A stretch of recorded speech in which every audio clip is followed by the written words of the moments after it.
TGIF. Well, in most places anyway. Good morning, everybody. Welcome to Midnight's Edge in the Morning. I'm Tom Connors. With me is the boss man, Andre. How are you doing? Hey, greetings, everyone. I am doing okay. I am doing good. Absolutely glad Although to hear I'm that. sure there are plenty of people out there who are a little bit moved today, which is only natural. But yeah, I'm doing good. How about yourself? I'm tired, but we'll get into all that.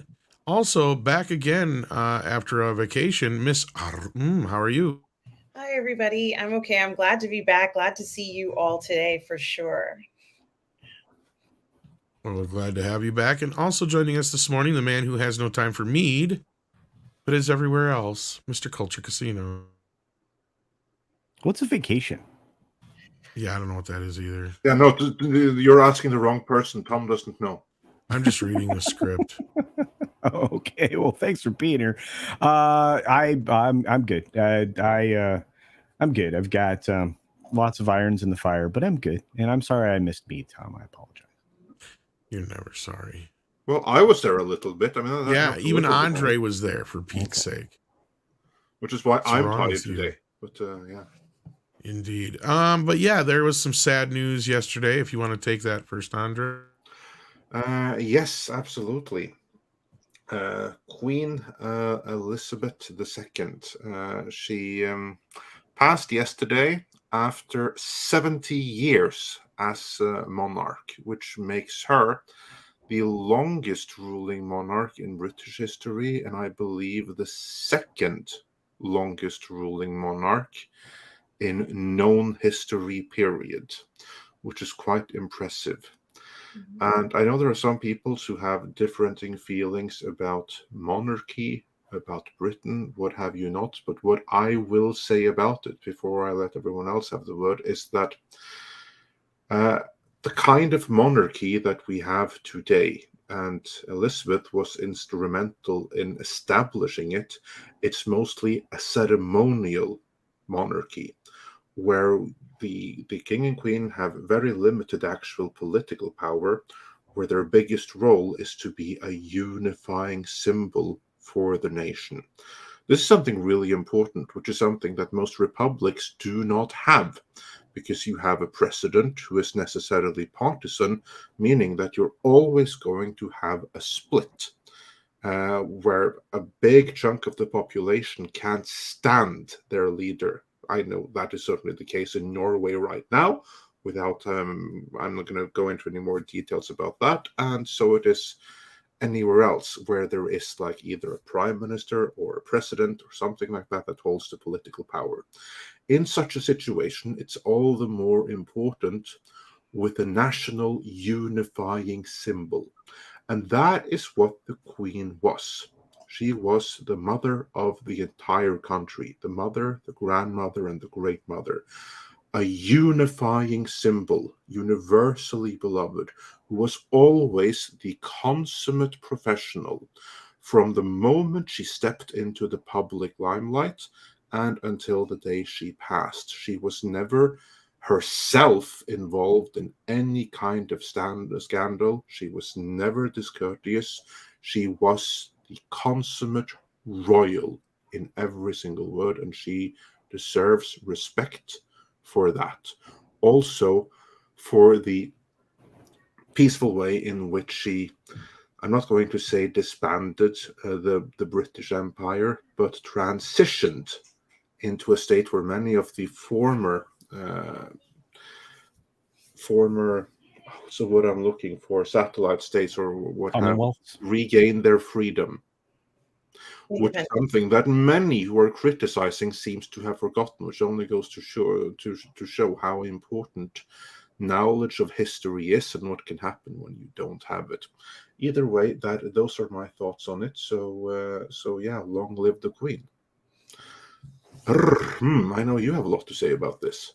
I do. I couldn't agree with you more, Andre, with everything you've said. My family is from, on my mother's side, from a Commonwealth country, which, for those of you who don't know, means that we were under British rule. And like you mentioned, Andre, we did gain independence during my parents' lifetime. That happened. So the country has been independent for a while now. However, we never lost ties with the Queen. There's a strong connection, a strong feeling of belonging with the Queen and the British family. So although independent, there still is that connection. And this is a loss for us as well in that regard. She's the Queen that we've all known. Everybody has had her as a steady presence pretty much for most of our lifetimes. In fact, there are very few people alive today who don't know her as the Queen of England. So she's become this symbol for so many of us when we think about that country and what Great Britain stands for. And also, she has been such a graceful queen who has managed to go through all of the ups and downs that even ordinary people have to deal with. And she's done it with so much, compassion. I really have to say that when I had heard that she was unfortunately under observation, which is speak for the palace saying that they are concerned about her health, she may be in grave health. It was something that really startled my family. As you know, I just came back from taking a break and we were all together and there were phone calls going back and forth trying to figure out what was going on. So of course, when we found out that she did pass away, it was a very sad thing to hear. But, she's had such a wonderful life at 96. She's touched so many people's lives.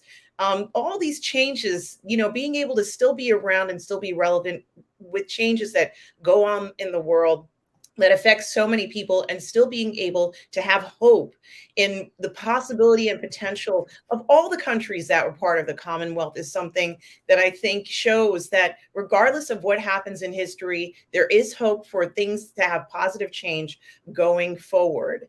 And, on behalf of my family and everybody that I know, we wish the new king well. I think I have confidence that he's going to do very well. But Queen Elizabeth has just really been such an important part of our lives. She has been the center for so long. I'm grateful that we had her as the queen this way. And, we're never going to forget her because of what she's been able to accomplish and what she's been able to show us is possible for a monarch in trying times. Indeed. Culture, do you have anything to add to that? No, it's just I think it's been mentioned. I mean, this is the only monarch that most of us knew in our lifetimes, and whether or not you're an Anglophile or not, you have to respect the leadership and the grace with which she led as the spiritual leader of a country and of many other commonwealths. I mean, there are people in the commonwealths that still acknowledge her as a guiding light, and I thought that was very unique. Someone who was very, very, as you described it, Andre, very peaceful about disassembling the structure of the monarchy. So I thought that was and I also want to say something, and I'm sorry, Culture. For those of you who don't know much about Queen Elizabeth's life, watch The Crown, which was a fantastic series, which was nominated multiple times with multiple awards. If you want to understand a little bit more about all the things that she went through, the changes that have gone on in the world, she's been that one person who has been there through it all. So watch The Crown, get a better understanding of all the things that she's had to deal with in her life and how she handled that. It certainly is an inspirational story to see. Yeah. And she's, and again, I mean, she will be missed, obviously. I mean, she just had the Jubilee, the Platinum Jubilee. And she's, she will be missed. There's no doubt. The Crown actually, out of respect, has paused their production because it's a show that's a love letter to the Queen. So which is understandable for a while. But moving on from there, we have other things to talk about. Like this headline here, speaking of the Queen, she will be played by Zendaya in the Lifetime movie. Oh, okay. Fantastic. Of course, waiting for that. No. In seriousness, no, this is one of those things that it will be a long time before some people can quite grasp the type of situation we're in right now with a new king, let's say. Yeah. So it's kind of difficult to say long live the king. It doesn't sound quite right. Well, he's going to be addressing the nation at 6 p.m. I guess Greenwich Mean Time. I guess maybe that's now. Something like that. Yeah, he's addressing the nation now and about going forward, about what's going on. I believe that he did meet with the new Prime Minister Truss.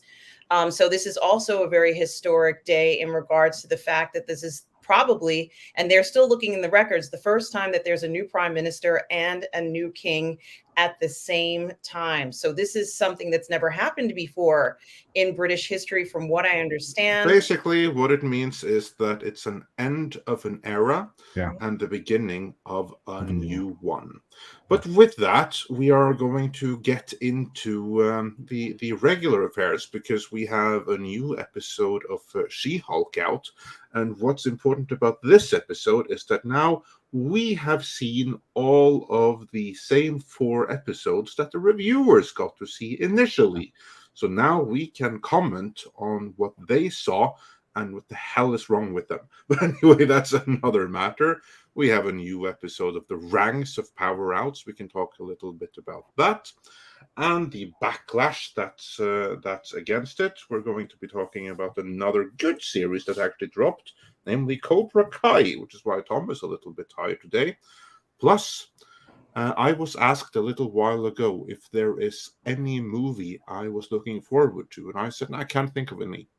I had forgotten HellRaiser. We'll talk a little bit about that, because that one actually is looking really, really good. With that, everyone, please smash that like. Help share this stream. Let everyone know that we are live. Maybe I should go and tweet the stream, because I haven't done that, come to think of it. But meanwhile, we are joined by Pete Denkat. We have Read by Nature here. We have Ancient Reapers is here. Michael Speaking Strelitz of princes, here. we have Dr. Prince Dragon Andrew. is here. Hi, Prince Andrew. Yeah, Prince Andrew. Who should not be a prince at all, but that's a different matter. We got some super chats as well. Yeah, we have here Sundown. We have House Atreides is here. Mighty Orbots is here. Roberto Sabado is here, and Fractual 13 Rain is here, along with many, many others. All of you, please smash that like, help share this stream. Tom, can you take us through some of these super chats before we get into the first main topic here? Let's see what everybody has to say in the chat here this morning. We got Philip N, who's sending in a very generous $30 right off the bat. Wow, thank you. Thank you so much. And some of these might be a little out of order, because I think some came in before the show, but Six had to work them in a different way so we could put them up on screen. So if you sent one in before this, don't feel like we missed it. We're going to come back around to those. So Philip M says, maybe women and not men are the future consumer of goods. But what is hateful about woke culture is that they lift up girls by belittling of boys, and truly self-esteem of little boys is the target of woke culture. Wow, this is a lot to unpack. I do agree with the middle portion of this belittling of men and boys in entertainment, at least lately, big time. Well, it's not just there; it's in schools and everything. It's it's through the education. How and then you have the I was going to say the other side of the women when it comes to sports and stuff like that. Yeah. It's a vilification of men, is the way I would describe it, because in addition to the belittling, there's this blame, the shame that's placed on an unfounded and unnecessary vilification that includes blame and shame, which is unnecessary. Yeah, and interestingly enough, Philip, I'll comment on it further. Women have always been the primary purchasers of almost all goods, absent the. That's why most entertainment is geared towards them, at least a good portion of it. If you look at it, daytime commercial television, especially, was always targeted at the female audience, and they're the ones that are going to want the pink washing machine or whatever it was, starting way back in. Well, not just that; it's the whole idea that they're the ones who are going to see the detergent or the soap or the whatever, and the household thing item, and they're the ones who are going to handle the shopping at that time. It was more specific and. Yeah, it's just one of those things. But now on the other end, it's a war on womanhood, because you see, the whole sports thing, which I'm not going to get into because that's a bit of a hot topic and all that kind of business. Yeah. But yeah, I mean, for the most part, this is the thing that I don't understand, where there's this whole idea that, women entertainment has never been for women. It's like, are you fucking kidding me? Most entertainment has been for women. It's just that the most watched stuff at night sometimes is geared more towards men, because that's when men used to be home from work and stuff like that. So that's when they planned to do all the sports and all that kind of stuff at night. And let's not forget those daytime soap operas used to be hot and steamy, and women were watching them. They wanted to see those sex scenes. Well, that was my point. Yeah. Sex scenes, that's what we were watching and enjoying. So that's like 90% of the programming, or not 90, but at least a good 75% of the programming was geared towards women and families than it was just men or anything like that. So, right. And again, it also speaks to the fact that you could see the change in the type of advertising that happened between the daytime television and prime time. And primetime television was targeted entertainment wise and advertising wise at the entire family unit. And you saw that most of the men's items were aimed at men, are large purchase goods like automobiles and things like that. Home Depot ads, oil, cars. Yeah, exactly. And so it's trucks. It's almost always been that way. But I think you're right. I mean, it is very hateful right now. Everything is trying to eliminate masculinity in males as quickly as they possibly can, because it's easier to manage a more docile population. But we're not going to let them. We're not going to let them. Yeah. But beyond all of that, and we won't get into the politics of it all. It is terrible for little boys to do that. It's also terrible and even insidious for some of the stuff that's happening. It's not just for little boys. It's going to have ripple effects for everyone for generations to come. Yeah. I mean, we're talking about ending patriarchy. Well, this is how you not just end that figment of imagination. We were actually this is how you end normal relations between humans and the core family. We just had this conversation last night on Comic Stream. Actually, it's kind of funny, but but thank God for shows like Cobra Kai, where men can still be men. And we'll get into that here in a little bit. And women can still be women. That too. And they have relationships. Normal relationships with one another. Oh, and we actually get a cat fight in this season. So anyway, I'm gonna move on though, before I get in trouble from people who haven't got a chance to watch it yet. We've got one from Philip. This is a member chat, right? 6. It's the other one that's not. Okay, just double checking. Okay, so a member for 2 months at the Karam level. Good morning, Mr. Chato, who will be here soon. He's just not here yet. Culture and panel. When I mean woke culture, I don't refer to all, because there are many good, decent woke people. Excuse me. But the woke culture of Hollywood truly seems hateful toward aspirations of men. Yeah, and this goes right off of what we were just talking about. And sure, a lot of people have bought into this because it sounds like it's the right thing to do. It sounds like the correct and nice way to be in your life. But when it boils down to it, you'll eventually start to learn that there's a lot of exclusion in woke as well. But it's a very nuanced it's all about conversation. It's divide and conquer. That's what it's about. Divide and conquer. Yeah. Quite literally. So yeah, no, I get you. It's one thing we do have to remember. Not everybody is a bad person, even if they're following this ideology. But if anything, sometimes conversations can happen and things can change. So never try to shut down a conversation before it even starts, because that's what a lot of times they try to do. Just keep that in mind.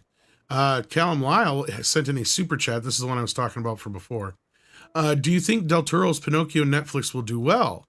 Because knowing he would make the famous donkey scene more traumatic. Well, it depends on what Netflix allows him to do. That's one thing. The other side of it is, I don't know. I've been hearing such bad things about this new Pinocchio. I don't know if anybody here on the panel seen it or not. No. For those who may not, reviews, there's no way. Yeah, I know. Well, that was the thing that I was like, Christ, of course. So I was like, maybe there's some hope because it's Robert Zemeckis, and Pinocchio is my favorite Disney film as far as the classic animations go. So I was like looking forward to this one, kind of, sort of. But as soon as I started hearing things about it, I'm just like, no, I'm not even going to bother. So it doesn't sound like anybody else has that aspiration either. To actually watch it, I mean. I have no choice but to watch it, but I heard it was creepy. That's what I heard. Yeah, I've heard it actually goes against the original film's message too. I would not be surprised because the original would have kind of like a timeless message, and that's completely against contemporary Disney. And this is something that would have been in development for like the past 2 years, so it would have been written while they were at their absolute worst and most activist. You know what? And this is like a reverse woke thing. Because, for years and years and years, like most of the Disney films were all geared towards girls. So that's one of the reasons why Pinocchio was one of my favorites growing up, because when I would, I had a lot of cousins that were girls and stuff. And of course, go over there and they'd always want to watch Disney movies. Well, none of them were geared towards boys at all until later on, right? Until you had like Fox and the Hound and some of the other stuff in the later Robin Hood and something like that. It was all like Sleeping Beauty, Cinderella, Snow White, all stuff geared towards girls. It was like, so at that point, it was like the opposite of the problem they're claiming to have had in the first place, is that, we got to get more stuff for women and girls. It's like, they've had plenty of entertainment this whole time. They didn't like the idea that a man would save the princess. That's what they. Oh, that's another issue. About. Yeah. I like that. Come and save me. Some women like that idea. That is true. And then Callum Lyle also wrote in, if for another 5, if Disney made Pinocchio in the modern day, they'd film it. Ooh, that would be Pleasure Island, I guess. I don't know. I'm curious if that's where they probably took a lot of the liberties with this version, because the whole point behind the movie is, Pinocchio doing the right things, right? But is it an adult version of Pinocchio, or is this made for children version? Well, this is made for children. This is made for by Disney. Yeah. It's Disneyfied, and it's kind of for twice children, removed. but it's made for children by people who are activists. So it's probably not really made for children. They got to Robert Zemeckis too. Of course, Robert Zemeckis hasn't been Robert Zemeckis in a long time. Child-friendly Pinocchio. As far as I'm concerned, the last movie Robert Zemeckis made was Castaway. And Tom Hanks is one of the main. Is he Giuseppe? He plays Geppetto, yeah. Geppetto, excuse me. Yes. Don't say that too slow, though. Yeah. But chink. Yeah. It's not good. From everything that I've taken away from the reviews, and there was nothing visually that compelled me to watch it. And the more I've heard the descriptives, and the idea of doing a live action Pinocchio would have required like live action actors in many of these situations instead of the CGI stuff. So you're trying to do something with a fairy tale that's already been done perfectly. It represented the golden age of animation that for whatever reason, they just can't seem to recapture the depth of the storytelling, and the fact that, Walt's involvement in a lot of these stories where he was walking the animators through storyboards of what he wanted each of these creations to be. So it's, you can't remake this. It's like, that the original first few Disney films did not make money in their initial releases. And this was one of them. The original Pinocchio was. Yeah, Snow White, it was Pinocchio. Like making like cartoons for the U.S. Army and stuff like that. That was like a big part of their livelihood back in the day, wasn't it? During the war. Yeah, it wasn't until like its second or third release that Snow White finally became profitable. But yeah. They were even called it Disney's Folly for a while. Yeah. They did. Yeah, its initial release, it had a massive opening. Because at that time it was the most expensive movie ever made. Pretty much. Yeah. It was unique. It had never been done before. Everything that they were doing had never been done that way. And Pinocchio was even like twice the work they went into it.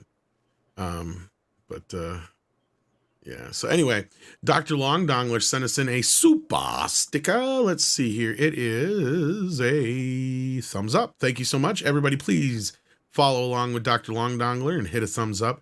But just watch out for his thumb. We never know where it's at. HyperGuyver2 says, do you think Embracer Group will issue a cease and desist order to shut down the fan who is profiting off Amazon's gaslighting in their newly acquired IP? No, because I think Amazon's involved. And Amazon and Embracer have supposedly been playing a little nicey-nicey. I have no idea what the exact details of that are. There's some other stuff that's cooking and brewing in the background that I'm trying to figure out right now. I sent you some of that yesterday, Andre. I don't know. I saw. This appears to be something really hot and developing behind the scenes here. I don't know how accurate it all is or what exactly is going on, but maybe I hope Calls Zaslav, for further investigation.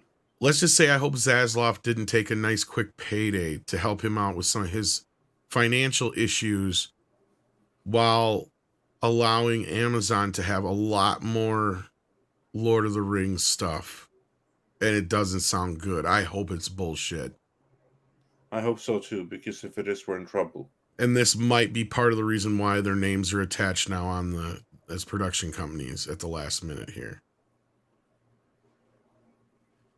So we're going to have to wait and see. If we start seeing characters pop up that are not supposed to pop up, there's your fucking answer. But that we won't know for a while. We'll probably know about a deal before we ever see that. That's the thing. So, again, I don't want to get too deep into it because I'm hoping a lot of it's bullshit. I can't believe Warner would be that stupid. Unless they were pressured by Embracer. Because I wonder if a lot of this is just stuff from back when they were talking about trying to buy it all and then they realized they couldn't. But we'll see. Did anybody else have anything to say about that before we moved on? Sorry. No? Okay. We can just hope for the best and hope that what you've heard here turns out to be bullshit, although I'm very afraid it won't. I think I'm hoping it's old news from earlier this year when Amazon was looking to try and get the whole kit and caboodle. And I'm hoping it was just stuff that went away, but I never know. Waltman4 says Amazon's review embargo is up, and they have did some weird things in regards to both the US and UK reviews and how it's being presented. Now, is this what you and Six were talking about when I first hopped in here this morning, Andre, or was that something else kind of semi-related? No, that was something else, but basically, because they have fortified the reviews. I don't know what the reviews look like right now, but we do know that they were only supposed to hold the reviews for 72 hours, and they held them a hell of a lot longer than that. And I'm quite sure they were very selective about what they allowed to go through. Because on this thing right here, they're fortifying these reviews. Absolutely. Yeah. I think, so this is a week finally they got some reviews popping up. Because we checked last night and they still again, this is too recent that we have had time to research it. I'm just going to say I do not trust the overall impression that these reviews will give, no matter what that may be. Because I do not trust Amazon, to be honest, about what they've let through here.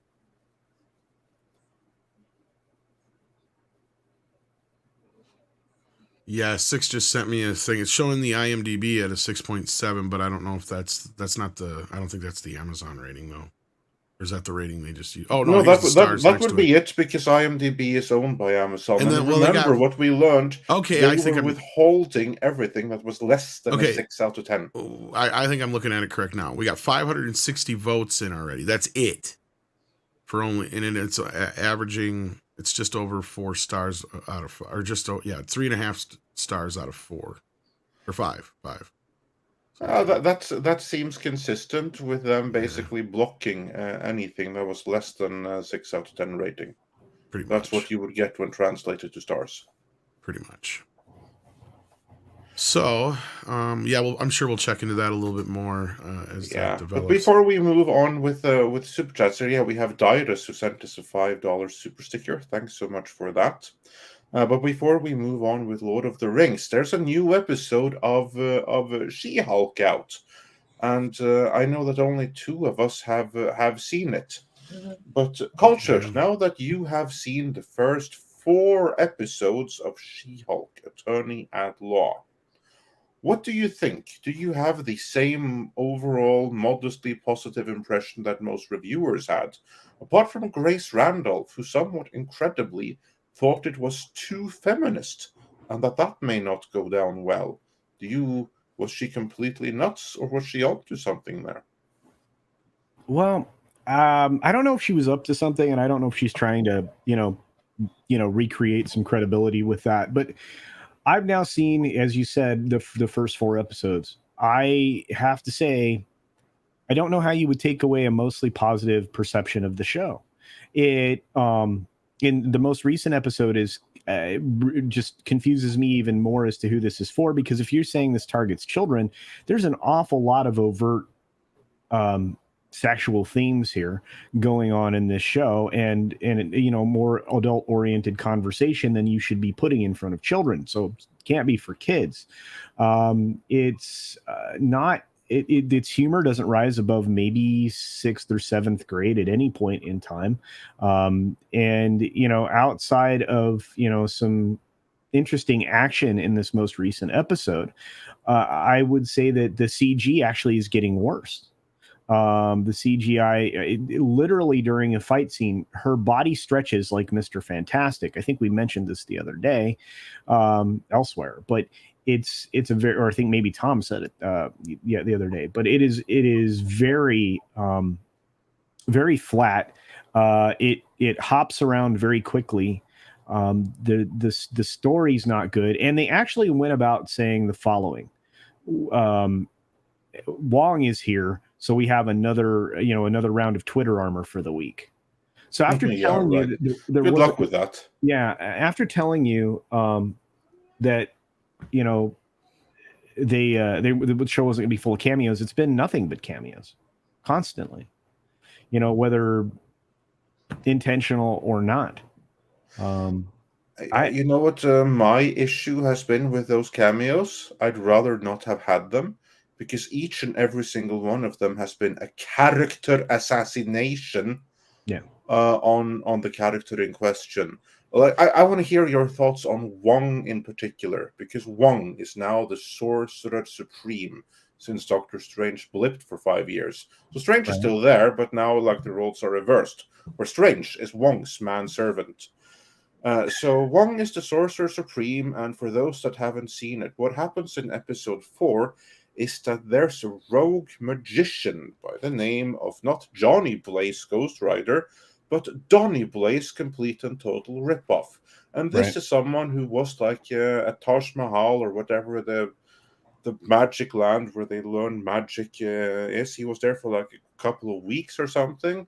Kamatage. Then he was evicted. But he kept like his magical ring, the one that they used to open portals and stuff. Yeah. And now he functions as a cheap magician, like doing parlor tricks and summoning demons and stuff like that. And now, of course, given this setup, culture, what would be the natural thing for Wong to do, given that he's the Sorcerer Supreme? And here's a rogue magician who has one of these magic rings that he's not supposed to have. Yeah. What would Wong do about this? Remove the ring. Yeah. He would reclaim. What's ring. the last thing he would do about it? Go to a lawyer. Yeah. So what did they do in this episode of She-Hulk? And they went to a lawyer. Yeah, I tried to get like a cease and desist. And here's the funny thing, right? You would think the lawyer would immediately, instead of just a cease and desist, but a demand for stolen property, because the sling ring, that's what it calls. So yeah, sling ring is the name of it. Yeah, and I was like, going, no, wait a minute. Why are we going with that when we clearly have stolen property on this person, right? And he'll still be able to do a certain amount of, rudimentary stuff, but he really wasn't there long enough to pick up a lot of the things that he demonstrated outside of obviously summoning these portals. So to me, it was a no-brainer, but that's beside the point. I mean, they really do portray Wong as kind of a bumbling idiot again. Totally. Yeah, and set that aside. I don't think they've done him any favors in character development since Shang-Chi. However people want me to pronounce that. I would go one further. I don't think that they have done him any favors whatsoever since the first Doctor Strange. I mean, yeah, he was all right, like in Infinity. Like in the Endgame and stuff, where he appeared for like a fraction of a second. But really, the last time he was done justice was in the first Doctor Strange. After that, he's basically been kind of like a joke, starting with Shang-Chi. and I mean, in the kind of ridiculousness that goes on in the courtroom is also just insane, crazy. They bring in a party girl to, pal around with Wong. So now, That's so annoying. Yeah, I mean, he's the sorcerer supreme, and he has time to watch The Sopranos with this bitch. Yeah, I don't know that that's the case, right? The post-credit scene, and by the way, I did not realize that post-credit scenes were going to be a thing in this show. So, I missed the twerking scene from the week before when it first happened, because once it gets to the credits, I'm usually like, oh, flip, thank goodness that's over. But I don't know. I cannot wait to hear what the boss's take on the episode, because she watched it last night, and we're going to combine our episode 3 and 4 reviews together. She's been much harsher on this program. I mean, for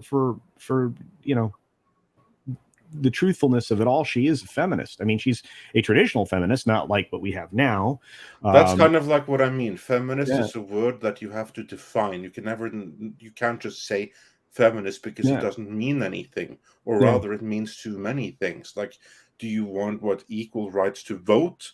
Do you want to end the non-existent pay gap? Is it something else? Is it misandry? In the case of this series, it's pure and simple misandry.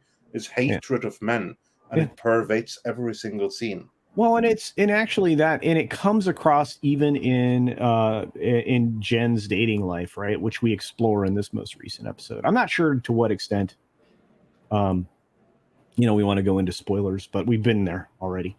It's just, who cares about this thing? Spoil away. All right. She obviously signs up like she did in real life, right? On Tinder, except this thing's called Matcher or whatever. Swipe to the Marvel's Tinder. Yeah, Matcher. I wonder if Match.com is going to go after him for that. But anyway, so she signs up for this as herself. She doesn't get a lot of activity on her profile. And her gal pal, which I guess we find out in this episode's a lesbian, because she says, hetero dating is, sad or whatever. There's like a throwaway line in there, but I didn't know that she was a lesbian. Anyway, moving on from that, she then, because of how disappointing her results have been, no matches, she creates a profile as She-Hulk. And she goes on a series of ridiculous dates with ridiculous characterizations or stereotypes of men, are the worst of the worst, until she actually comes across the fake feminist guy who she actually, falls for because he wants to listen to her. Right. And so basically, for those he's super handsome. That's what helps. But then he's a charlatan and he lies. He's done this a million times before. Yeah. It's very clear. Yeah. And he, anyway, so they go on their date, and she, because of his attitude, like, would you like to share some fries? Apparently that is the best pickup line ever. If you're after a feminist, just offer to share fries with her and she's going to take you home right away. Because she was like, well, I'll get those fries to go. I'm not kidding. Yeah. And then in the morning, he dumps her because all men are pigs. That's kind of that's because he fetishized her as She-Hulk. Yeah. I mean, and she's the victim the morning after. Yeah, she wakes up as Jen. because she's not She-Hulk anymore, so he has no interest in her. Yeah. And now he gets to go tell his buddies he fucked She-Hulk, Yep, like exactly. Men are. Well, and here's the funniest thing, like, while Jen is away, or She-Hulk is away fighting the demons that were summoned by the dumbass magician, who's too incompetent, I think, to have done all the things that he does in the episode. But anyway, he's actually reading one of those, feminist books, right? That I brought up last night on Comics Stream. I can't even remember what it's called, like Sad Feminist or The Sad Feminist or some crap. I can't remember some feminist and book. Yeah, and it's like, this is the perfect portrayal of a fake feminist, right? It was so ridiculous and over the top. And if that was his book that he brought, which gee, ladies, it makes me wonder why you're dealing with men like this all the time. Just saying. Yeah, I will say that She-Hulk, she went into that one herself, because Of course, the writers had shown that every man out there is hopeless, so that she could make a comment about, "Oh, ladies dating in your 30s, right?" She made like that joke, like, "Oh, all men are hopeless, and single women in our 30s are so much superior to them. This is our problem. Men do better." That's kind of like the message there. But then you see who she went with. I mean, at some point you have to like look in the mirror to see who's to blame here. Date outside your political pool, just saying. Well, that's, and that's the other thing too. I mean, in looking at it, there are a lot of great statements being made in the chat right now. But, and some people have said, well, he was catfished. I don't blame him. And to a certain extent, I understand where that point of view is coming from. But there are some ladies that do not look the same in the morning that they do the night they go out. I mean, I know seldom as extreme as in this case. I know you guys were reaching it for that to be the joke last night, but that's not the joke. He knew clearly what he was doing. He was sleeping with She-Hulk. I know. He did not get catfished. He got She-Hulk. That's the real She-Hulk. I know. What it was, though, is he fetishized her as She-Hulk. So now they're going to turn this into a body positive message in one of the next episodes. It's going to be this whole thing about where she's the victim and all that shit, and he's the bad guy for it. I know what they were going for. But again, this at certain times, this show is overly self-aware. I haven't even watched it, but yeah, I could just imagine. At certain times, this show is overly self-aware, and at certain times, it has complete lack of self-awareness. I don't know. Like I said, I don't know who they're writing for. And the answer came by one of our great folks out there in the chat one day. They're writing for other writers. This is what journalists are doing now. You're writing for other writers. You're not writing for an audience, because the only audience you're serving are other writers. That's what this is. The audience that you're trying to get is, are you even really into this show? Especially based on our descriptions. Well, I have to say that the title of the show is very misleading, because if you just look at it from just title alone, it says that she's an attorney at law, and that implies that this is a working professional woman.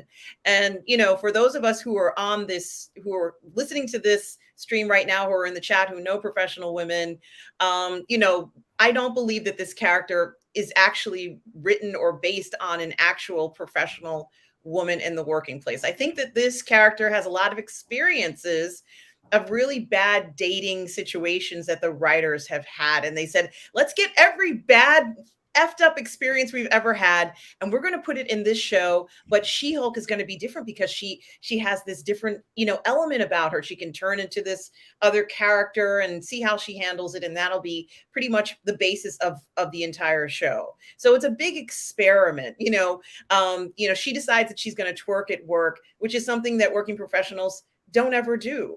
But she's different because she's She-Hulk and she can do those things. She decides that she can pick up a stranger, a guy she's never met, and then, is somewhat hopeful that she's going to make breakfast for both of them, knowing that guy can't wait to get out of the door in the morning. He wouldn't even have spent the night. So let's be real about this. These encounters that are happening in this story are not realistic. That just would never even happen. I don't even think Megan Thee Stallion would have even gone to speak to She-Hulk, because Megan Thee Stallion has a sexier, vibe to her. And they created a scenario where she looks like a conservative person in a suit. I don't even think I've ever seen Megan Thee Stallion with that many clothes on before. I almost didn't even recognize her. They could have gone full on sexy in the episode and had Megan Thee Stallion performing, and She-Hulk would have to go meet her at a performance, and we'd see the real character. But they use it as an example to make fun of people. And, the comedy is, let's make fun of everybody at their expense. Well, but there's a lot of insertions of, when I say at their expense, I mean pretty much everybody in the episode. There's a lot of insertions of real life experiences that people are embarrassed by, and they've chosen to put it into this show, and it's not entertaining. It's nice to see her try to get her groove on. It's nice that she can go out and pick up some guy, but anybody can do that. There was nothing special about it. Right. Just like what you three have said, you can make yourself look glamorous, and then the next morning you can look not so glamorous. And, that's the reality of everybody. So why is it special that She-Hulk is going through it? I don't understand. This is funny because this is where we get that scene that we saw in the original trailer for the show where she lifts up the guy off the couch. That's the guy.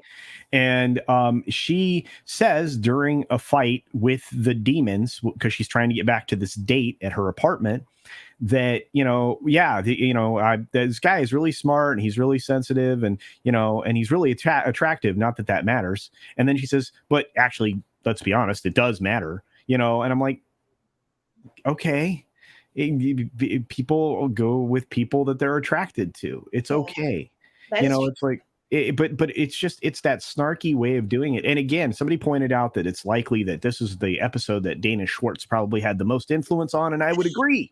Probably. She doesn't know this guy. He's a stranger, and she just picked him up. And any woman out there will tell you that, maybe you're going to get a few hours with this guy, but then it's over. This fantasy of her making 2 things of breakfast, one for her and one for him, so they could sit in the morning and talk about how wonderful it was. That was never going to happen. He wouldn't even have been there when she woke up.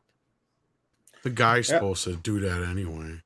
No, it's fine that he can leave. Kidding. He doesn't have to stay. No, I mean, make the breakfast is what I was joking about. Yeah. Oh, I see. Okay. Yeah, that would be nice. But come on, let's just. That's kind of the way it's supposed to work. Something from somebody you don't even know. Come on, and then they're going to use that as an example to show that someone's bad.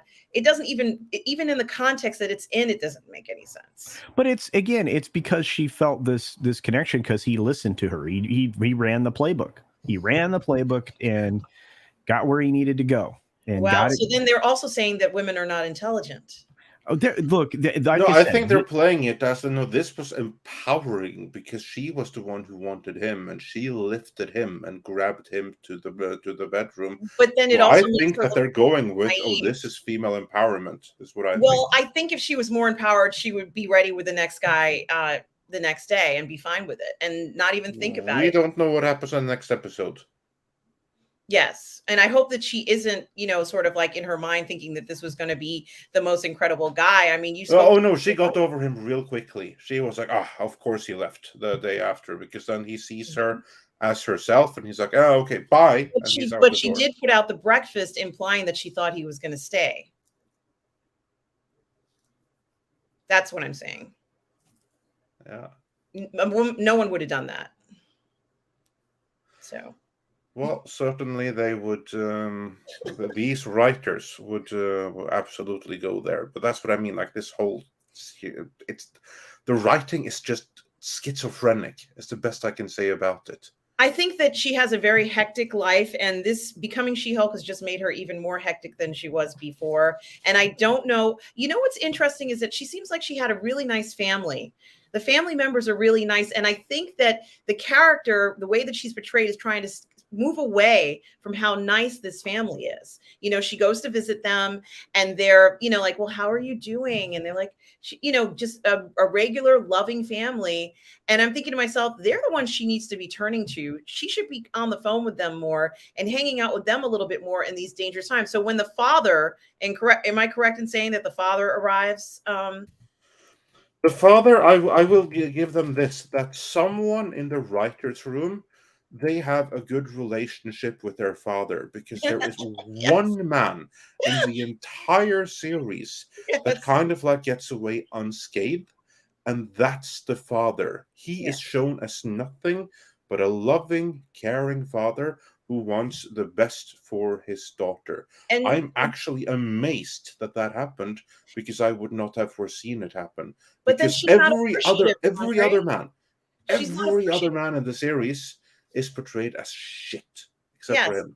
But even when he comes there to protect her, she's not appreciative. If my father's not alive, but if he were and he felt he had to come over because he thought I was in danger, I would be so grateful. Yeah. Well, don't be ridiculous, Andre. It's because it's Larry Appleton. Exactly. And also, as Uber B-Man says, Andre, it's like that because it's written individually by different writers instead of a cohesive writer's room. I think so. I think that is why this series seems to be so schizophrenic. Like everything kind of like shifts in like a breakneck pace. It is. There's no consistency, and this is the perfect explanation for it. So here in a room, someone likes her dad. Yeah. Or has like a good, normal, healthy relationship with her dad, whereas everyone else is a man hater. That's the only thing I can think about. And I was joking, but a large part of it too also could just be that Mark knows how to make this character very likable. That's the other part. We got a veteran actor here who's probably working with what the best he's got to work with. And yeah, that's the upside, is they're not making him the bad dad trope. That's a first. Yeah, I mean, I would fully expect that. Yeah. So, I mean, I can't knock him for that in that respect. Yeah, no. But no, I have zero interest in this show. I've given it every chance I can. I did not watch this latest episode because, like I said earlier, at this point, it's like, why would you eat the final course of a meal that already made you sick at this point? No, I don't see this show doing much better than it already has. Isn't the ratings worse than Miss Marvel at this point? They're getting there. I mean, they were the second worst to begin with. That was like 1 or 2 episodes in. I think that by the time we're going to get to like episodes 5, 6, 7 and stuff, they'll be worse than Miss Marvel. And this will supplant Miss Marvel as the least popular Marvel Disney Plus series, which is ironic because you could argue that She-Hulk is the most popular character, one of the most popular characters, to be the subject of a Disney Plus series to date. Probably. So outside of Loki, you're probably right. Yeah, outside of like Loki and like the original characters like Hawkeye and stuff like that. Of course, he was barely in his own. Yeah. But... I keep forgetting Hawkeye had his own show. Yeah, you see, there you go. There's another element too in this, is that, let's say hypothetically she did just want to have a one-night stand. Let's say hypothetically she just wanted that. They've taken that pleasure away because of the expectation of what would happen the next morning. So even now, since she has to have somebody who has to say the right things to her, even though this is like a one-night stand scenario, she doesn't know this guy. You can't even enjoy the one-night stand because there's the disappointment of the morning after. Well, it doesn't even sound like they're setting up this whole idea of, okay, what does an independent woman want? She wants to be able to live free and wild and do whatever she wants without having any consequences, right? Entirely on who is writing this week's This episode. is true, but let me. I'm making a point here. You can have fun with this, but also tell a story at the same time. They're obviously missing how the core element could could work, and maybe even pull in more female demographic. You're missing a character here. You need a Ducky character. You need a character that she's friends with and she doesn't realize is in love with her through this whole thing, and she spends this whole adventure going through man after man after man after man after man until finally she realizes, oh yeah, Dorky Ducky is the one I should be with all along. That's the way these typical love stories kind of go. Go ahead, Culture. I know you're dying. They have that character. It's her paralegal girlfriend. Yes. Oh, Lord. She's going Leslie. Yes, but also, I'm sorry, but there isn't a story in the world or a show in the world that implies that one night stands are going to make anybody happy. So, they need to, if they were just going to do this one night stand thing, let her do it. And then she get on with the rest of her life. But the fantasy of meeting somebody in that manner who she doesn't know, it doesn't work out. It's unrealistic storyline. So it was a complete waste of her time, and maybe a waste of our time too. What I'm getting at is it's more, we can call it pretty and green, I guess, but no. The whole point is you have to have her go through this experience of she's bitched about her dating life up to this point. She becomes She-Hulk. She becomes instantly famous overnight. Everybody wants to date her, right? So her options have now opened up to a floodgate. Like, that's the way they should be doing this. At this point, they haven't done anything with the fact that she's She-Hulk yet, from what I'm hearing and what I've saw. Well, they kind of did that, but she only went with the worst dorks and that's what I'm saying. There should be a fucking montage of her just going on a bunch of bad dates and shit. And why isn't she dating other superheroes? There's another aspect that could have been hilarious, for fuck's sake. I mean, yeah. Considering she can't probably have sex with most normal men, and I mean, let's be real, she would have killed that man. Yeah, that's like another thing right there. Like, yeah, how is that even going to work? Because even Bruce was worried about hulking out just from getting too fucking worked up. I just like hearing you guys say that. It's funny. Well, that's what I was joked about with Wonder Woman too. Is like, how many men did she kill before she figured out, oh, I can't fuck that hard? Same thing probably would go for She-Hulk too. I mean, yeah, I mean, how many men had to suffer really badly before she figured out, oh, no squeezing. So yeah, yeah, but exactly. No Gotta back Kegels. off on the Kegels a little bit. No Kegels. Death by snoo for sure. yeah, No, but it doesn't sound like She-Hulk is going to improve anytime soon. For those people who are fans of the show, I hope it does. But for the rest of us who have already checked out or are about to check out, that's sad, typical scenario in these cases. Speaking of checking out, of course, everyone has naturally checked out of the ranks of power, apart from me, who saw one more episode, and we'll get into that. Let's get into some Did super you see chats what first. the today's episode? I didn't. I'm gonna be direct. This is me being direct. I don't care for this show. I don't care about this show. I don't like any of the characters. They're absent maybe one or two. I don't like the writing. I don't like I don't like the direction. I don't like the cheap looking quality of the program. I don't like it for those reasons. So I don't think, see, you hear this word "don't" a lot here. I don't think I'll be watching it again. Yeah, I don't blame you, because I saw the most recent episode, and will anyone be surprised if I say it's utter rubbish? No, I wouldn't be surprised. I've seen part of the most recent episode. I have no choice. I have to watch the series. And as I've said before, that the production overall looks like an off-Broadway version of Shakespeare to me. The costumes and everything, it's like they had to improvise and get last season's costumes together and say, we're gonna make this work. We don't have money in the budget this time, but these guys had an exorbitant budget, but this is what they went for. They wanted it to look like this. This was done purposefully, and it's not, and it doesn't feel like a fantasy look to me. But I especially disliked in this episode, Andre, and whoever may have watched it, was the capture of people and them being put in chains was not exactly what I thought was going to be in these episodes. You mean the elves and everything like that? Or yes, when the elves were captured by the orcs? Yes. Yeah.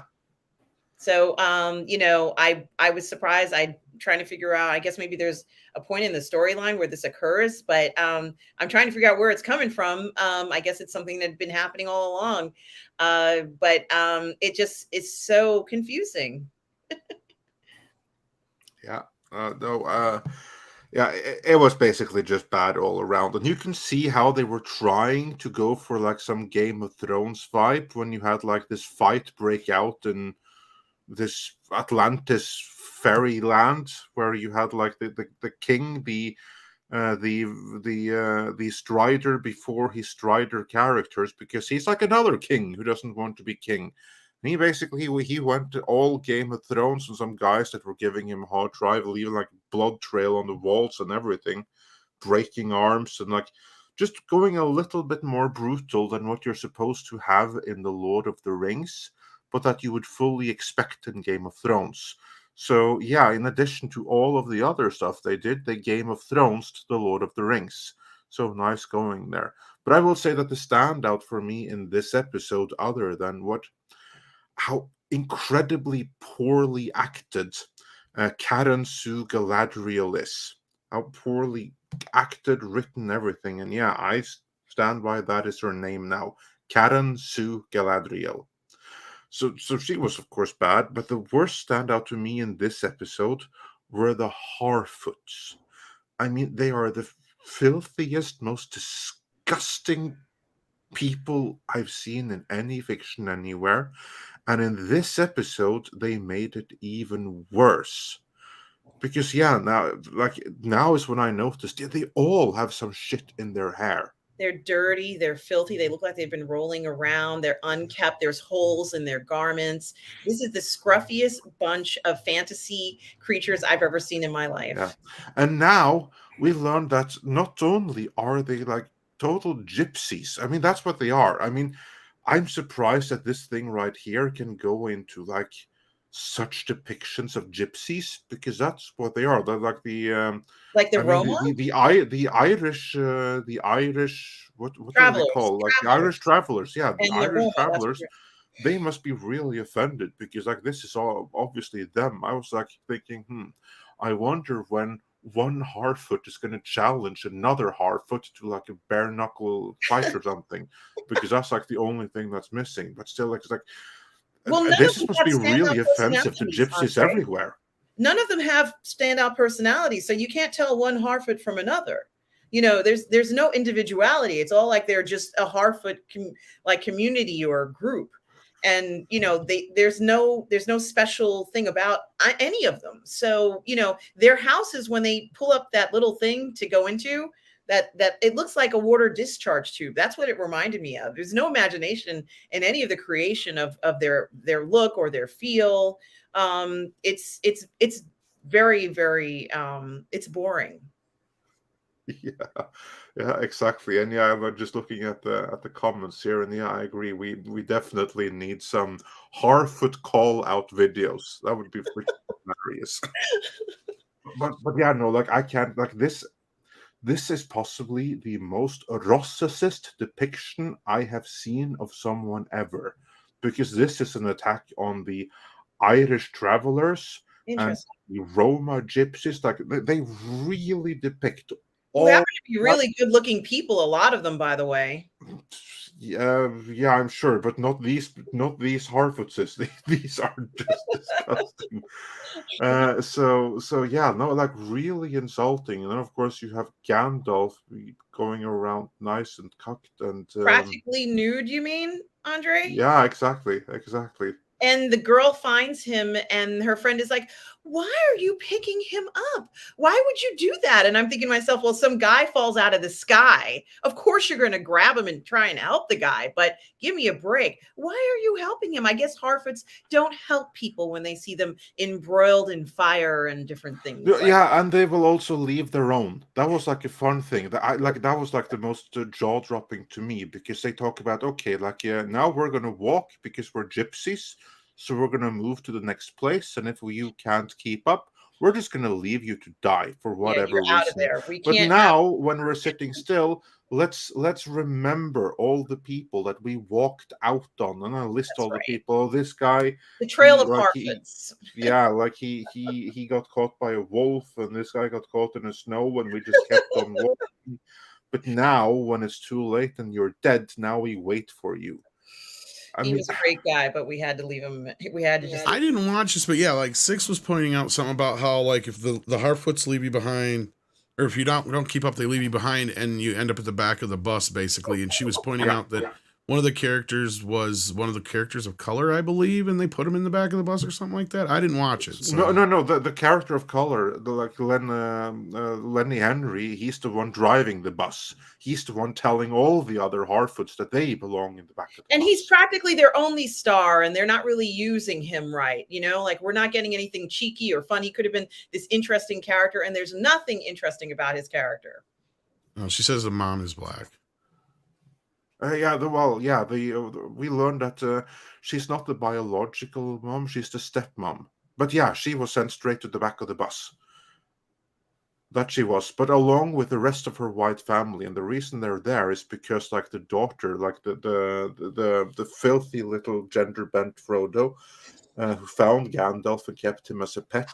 Because of that, they have to be punished. And then the dad, he broke a leg, and he can't really walk or anything like that. You see, so that's why they were trying to do this avant-garde version, but it wasn't avant-garde. Dirty is not avant-garde. It's just dirty. Yeah, exactly. And yeah, like Vertical Horizon says, we hate, says the filthy perverted hobbit. Says, I kind of get that feeling, because I don't think it's natural I should dislike like a fictional race this much, but I kind of do, and like I feel sorry for, like, again, I feel really bad for real life gypsies, travelers, Roma, what have you, because they're being compared with this.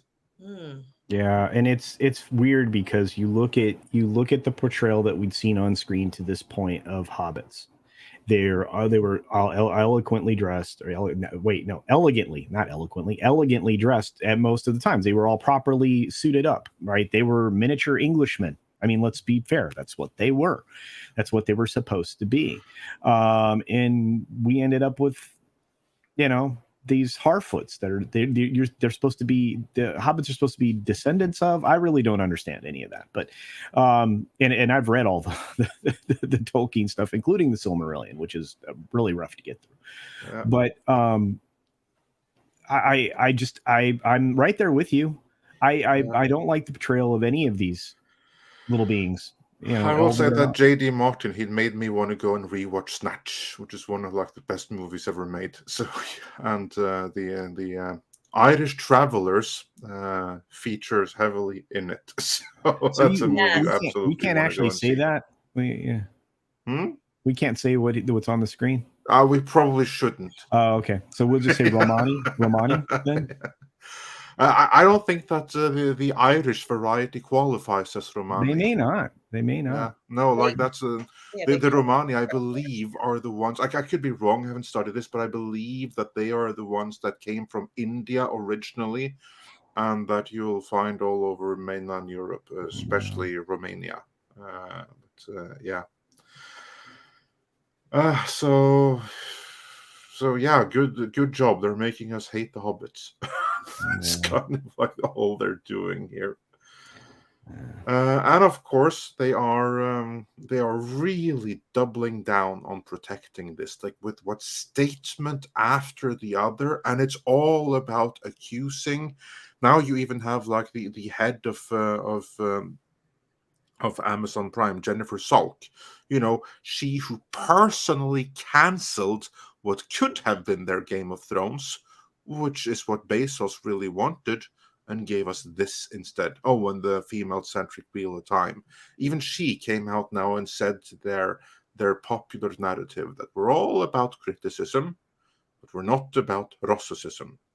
And if someone criticizes us, we will accuse them of being Rossicists. So, yeah, nice protection right there. Have you guys seen any of the reaction from Amazon in the last few days? And what are your thoughts on it? Because I could bring up articles, but there's 20 of them, and they all say the same. I mean, they even brought out the cast of the Peter Jackson movies, gave them some monetized T-shirts. Yeah. With this stupid design with the various hobbit and elf ears and what have you, not saying you're all welcome here. Well, no one has really said you aren't, but hey, let's create that fake outrage. Well, and that's exactly the tactic, right? Is go after them, call them racist. I mean, they're attacking Tolkien fans, and they're lumping everybody together. They've provided a lot of, there's threats against the cast, racist threats against the cast, and it's like, there are. What are the receipts? Can we see some of those, please? Do you have more? No, we have to take their word for it. Yeah, no. See, and that's the problem. This is again part of their playbook. They know we know their playbook, but they keep running the same plays, and we keep saying that this is your normal thing: attack the fans, call them racist, phobes, whatever. And you're right. I mean, the title of this stream, the tripling down. That's where we're at. And it's not that's not how you defend your property. In fact, you shouldn't be in a position to defend your property. You should take the criticism that people have levied since the very beginning, when you started to put this thing together, that you weren't honoring Tolkien in any way.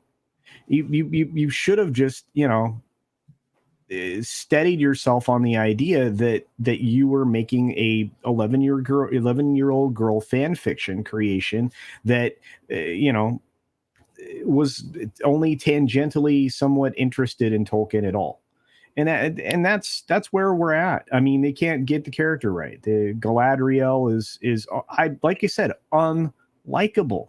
This is a lady. If she's being directed this way, then God bless her, but she makes Brie Larson look like a I don't know, like a goddess, somebody that you just absolutely admire and worship. That's how bad this portrayal of Galadriel is.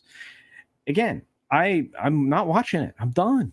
So, but hey, go ahead. There's also, kind of like these insertions of her character. Like, for example, when she ends up on the raft of Jericho, at least that's what I call it. And then all of a sudden, all the other 8 people disappear in the storm.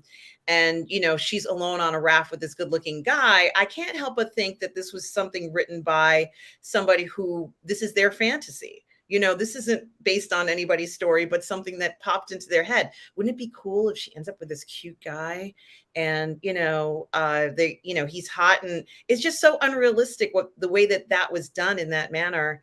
And then when they even marketed that scene where she's in the water, this ridiculous, now that it's a little ridiculous because she's in the middle of the ocean. We know this is kind of silly, not well thought out, but in the marketing, she's there in the water, like it looks like something out of the Pelican Brief or whatever you want to call it. She's in the water, and it didn't occur to them to put the giant sea creature behind her, which would have been very frightening to see. And people would have said, well, what is that? Is that a sea creature? But it didn't occur to them to use that shot. They just said, yeah, let's get a shot of her wet in the water, and that's going to be amazing looking. And it didn't look amazing, and it was ridiculous. The entire scene was ridiculous. It was just so she could hook up with this guy, so to speak, and have this companion who she's not very nice to. And, it's absolutely ridiculous, but he had to be, one of the best looking, hottest guys in the show. They are anti-youth in the show because everybody is kind of older looking. And they made a point to make everybody look very youthful if you're an elf, regardless of your age, but we're not seeing that here. So there's another element that they're bringing into this is that they're not so focused on the beauty, let's say, regardless of, let's say, even if you do look youthful, you're still beautiful. They don't want anyone to look a certain way in this particular show because that was focused on, I think, in the original series. So now we have people who do look dramatically older, and it's shocking to see some of these elves. I mean, even the way that they portrayed Cordova, who plays, I can't remember the elf's name. This man is a good looking man, and they've managed to kind of remove a lot of his good looking characteristics of this man. He's good looking. So John Lemonloss? Yes, I believe so. Yes. But he's a good looking man. He's the one who gets chained, Andre, and whoever watched that, he gets chained. And, I think that even chained, I think the elves would still look amazing. So there's my fantasy. If they are always amazing looking creatures, even they had to dirty and scruffy them up somehow to get this point across of just pushing back on a lot of normal things that most people would find attractive and pleasing in a fantasy style story. Well, and Exactly. that the water tank scene that you described looked like a water tank scene. That's the thing. It was like you spent so much money on this, and you can tell it was shot. You can actually see the actual like surroundings of this water tank they were shooting, and I was like, please do better, and again, it doesn't matter to me. I mean, you're gonna have obvious effect shots and stuff in various shows. They just did one in House of the Dragon that they're gonna have to go back and repair because his fingers were supposed to be missing. They were wrapped in green in a green cloth so that they could be digitized out, and they didn't do the shot, or they forgot to, or whatever. But that's being fixed, by the way. But that's a minuscule nitpick, right? Whereas when you see which it shouldn't have happened to begin with, but when you see something like this where it's like, oh my gosh, the effect shot is terrible here, or whatever else, it's like it's almost insufferable. But with that being said, unfortunately, I have to scoot. I hate to leave and chat and run, but I've got to go. So Thanks for joining us today. And everyone, check out the Culture channel. Link is in the description. Anything you want to promote on the way out the door? As soon as you're done here, I have a show, the Friday Pre-Flight. It's a celebration, episode 100. I will be doing my 100th Friday show. Yes. Yeah.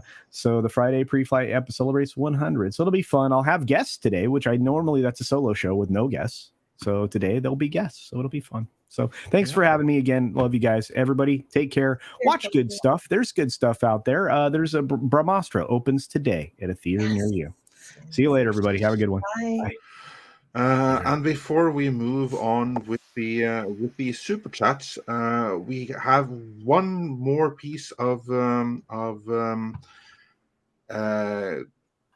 the Rings news, or observations rather. Tom, we were sent a graphic by our good friend and producer, Mike the Mexican Iron Man.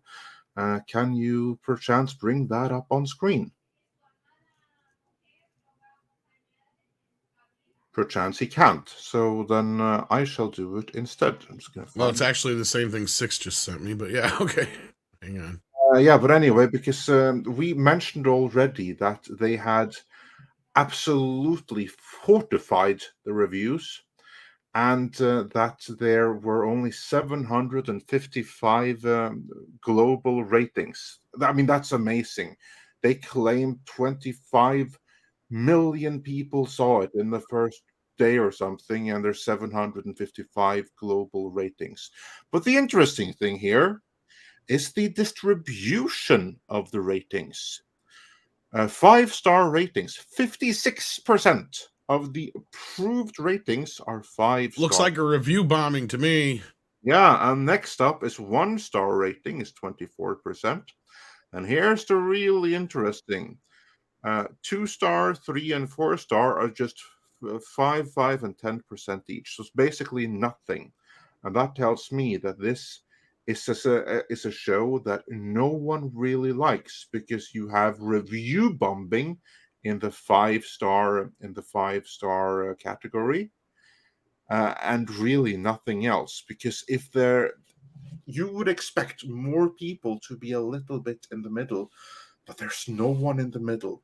There's 5% 4-star, 5% 3-star, 10% 2-star, and 24% 1-star, which tells me that most audiences sway around that 1-2-star, and it's genuine. And the review bombing, or bombing, as you apparently say it, I've only read it, sorry, is the 5-star rating. There's your bombing. That's my takeaway from the chart. There you go. Right there. Yeah, I pretty much I agree with that. So there you go.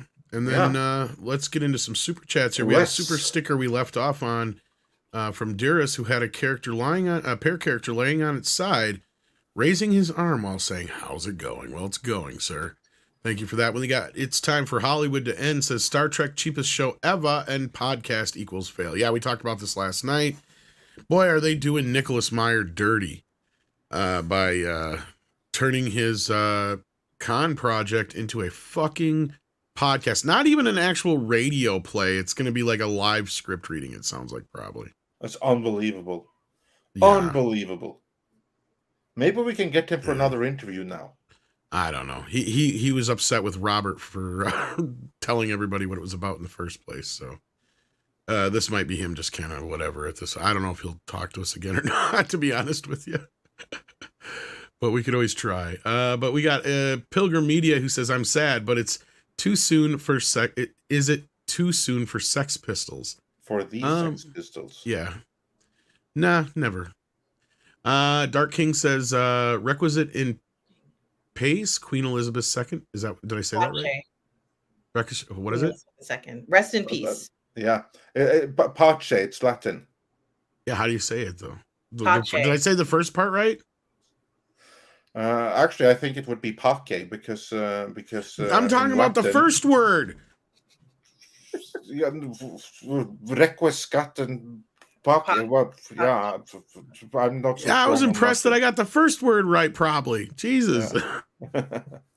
But yeah, no. Like the interesting thing with Latin is that the C is hard C always. It's pronounced K. Right.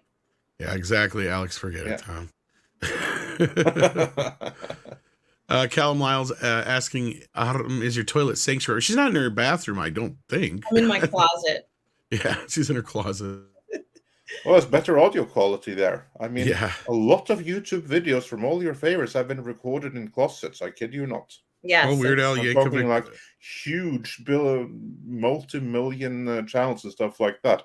Like, for instance, Real Life Lore. When he does a recording, he goes straight into his clothes closet and he sits in there and he records it. Yes. Weird Al Yankovic recorded My Bologna in a bathroom.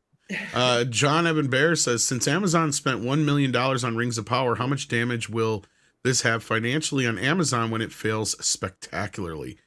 We'll have to wait and see. Okay, there's two sides to this. On Amazon as a whole, this means nothing.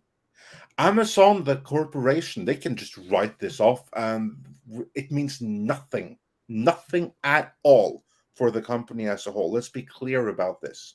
But for the individuals responsible for this at Amazon Prime Video, that particular division, because each division have to deliver, their results are going to be really, really bad. So it's not looking too good for some of the creatives in that division. They are the ones who will be fearing for their jobs. But that's really the only fallout here. For Amazon, they can write off not just 1 billion, they can write off 10 billion without breaking a sweat. So clear about that. For Amazon as a company, this means nothing. For the division and 10 people there, they could lose their jobs. That's the only fallout we're looking at where Amazon is concerned. There you go. And then we got STR Red Wolf, who says King Charles III will be addressed at 1 p.m. Eastern. Of course, he sent this hours ago. He sent this a while ago. That address has already happened. Ago. And from what I'm able to see here, he essentially promised that, like his mother before him, he will serve as king until the end. I obviously haven't heard what he said, but from what I was able to glean, that's the gist of it. Mm-hmm.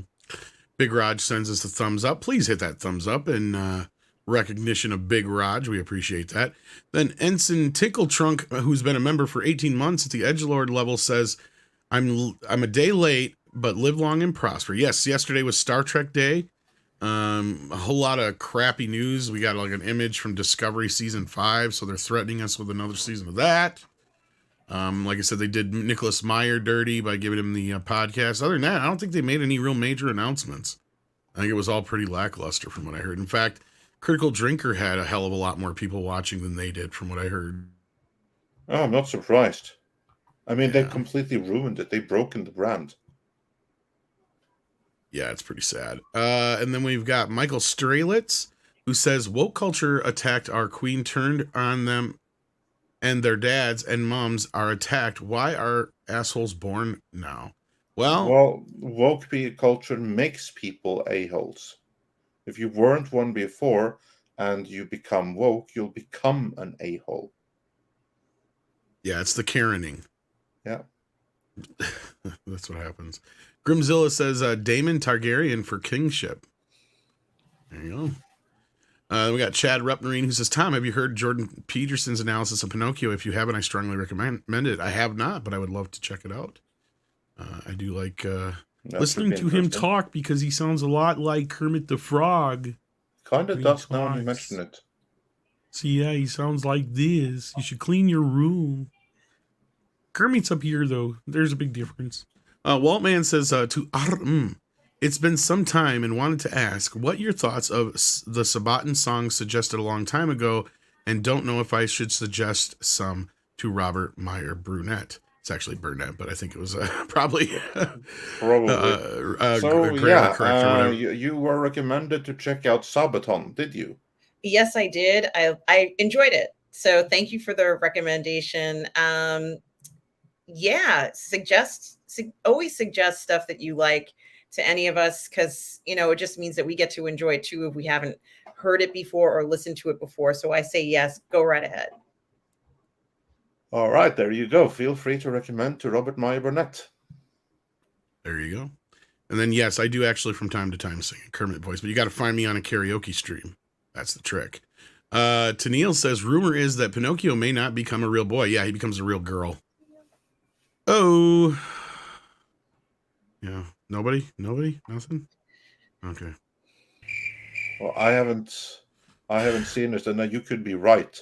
That was a bit of a joke, but then again, I can see why you're like, well, maybe he decides he wants to be a girl.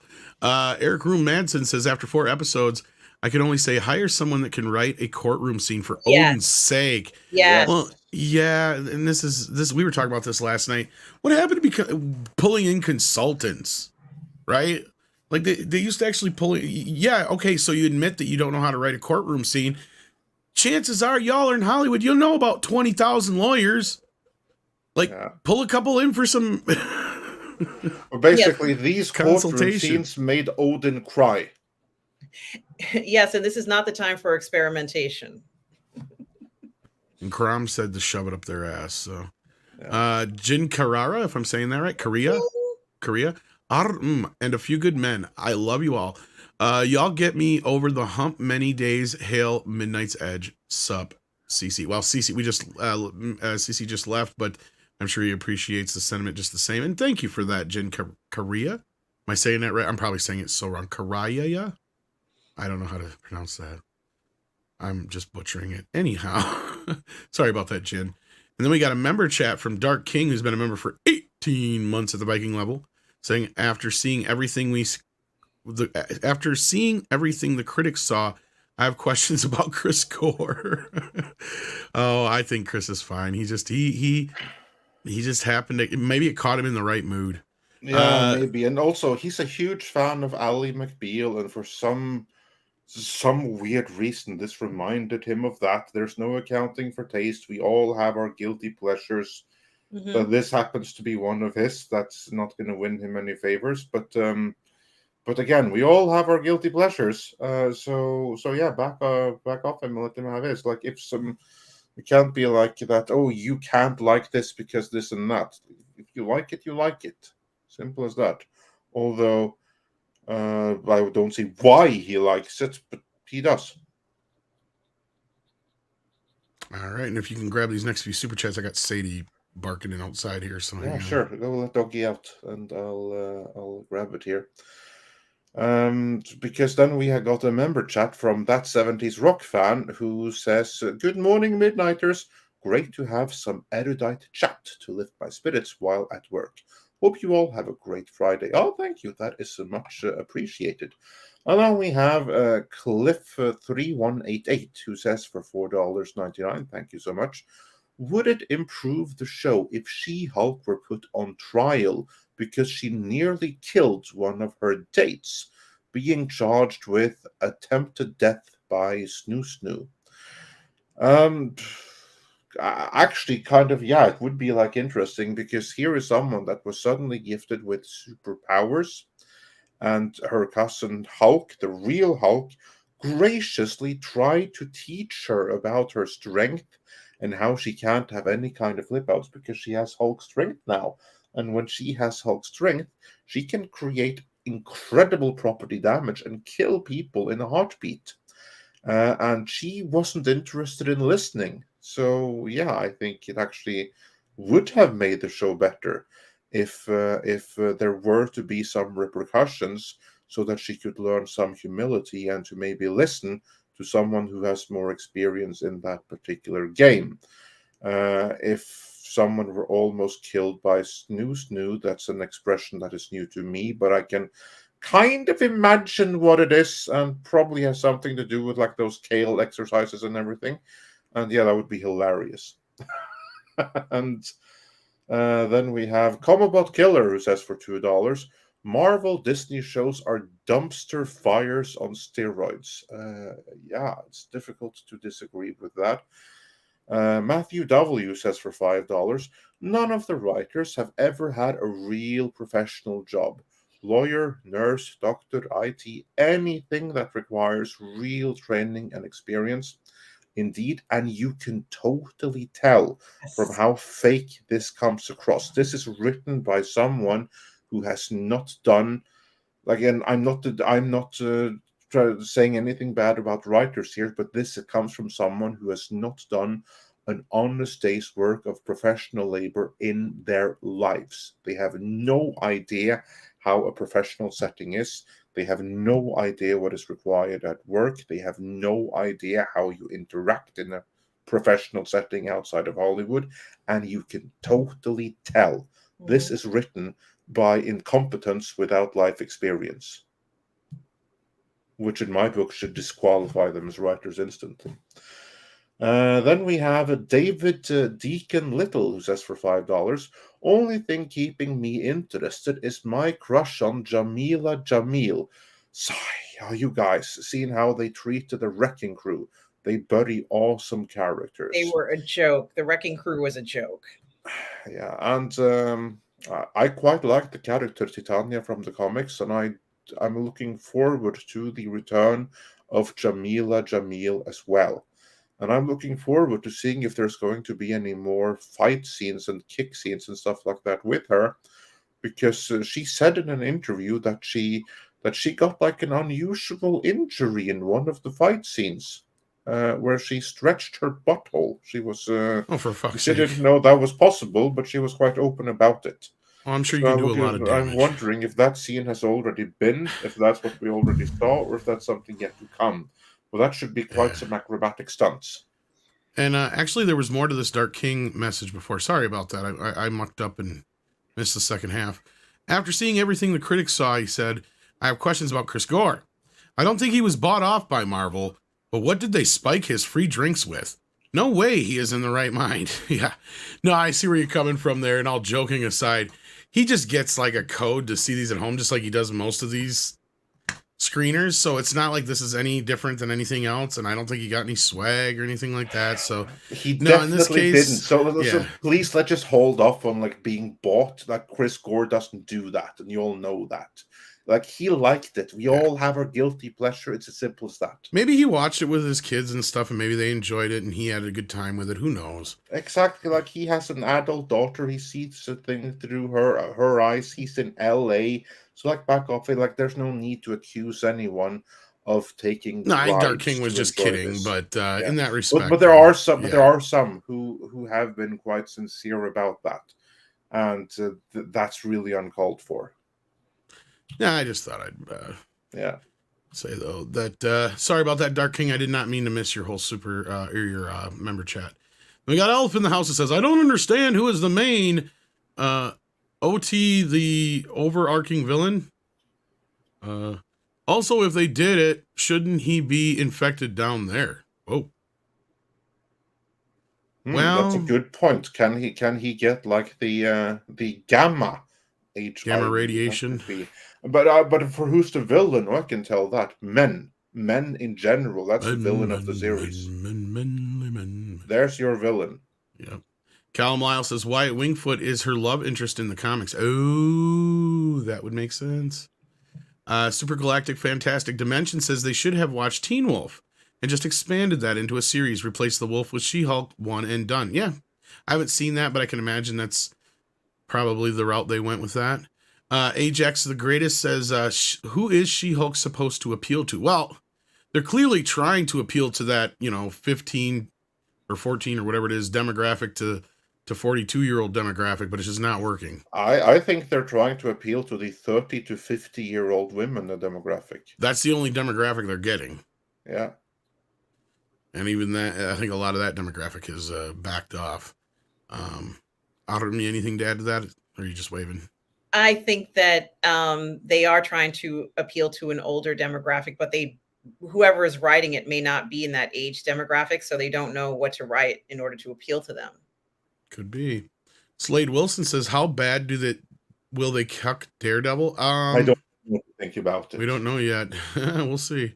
I'm actually actively not looking forward to not seeing him. I'm sad that Daredevil is going to be in the series, or at least that Matt Murdock is going to be in the series. And here's like the thing, that the showrunner, she already went out and she thought that she said something that people would respond to, and she said, we have of course toned him down compared to the gruesome toxic character he was in the Netflix series. No, now he fits in our universe. I mean, that just sent shivers down my spine. Yeah. Darren Hughes says, hail Midnight's Edge, welcome back. Thank you, Darren. Whoop, I just accidentally bumped once on accident. Jesus Christ. Waddle These Nuts says, our hearts are bigger than our feet. God help you if your feet break, though, because we won't help you when there's in trouble. Yeah, they'll leave you behind. Yeah. And I'll go back and find the one I missed, 6, if you want to keep going, Andre. That was my fault. I accidentally bumped one on complete accident. Yeah. So 6 is swearing at me in the background, I bet.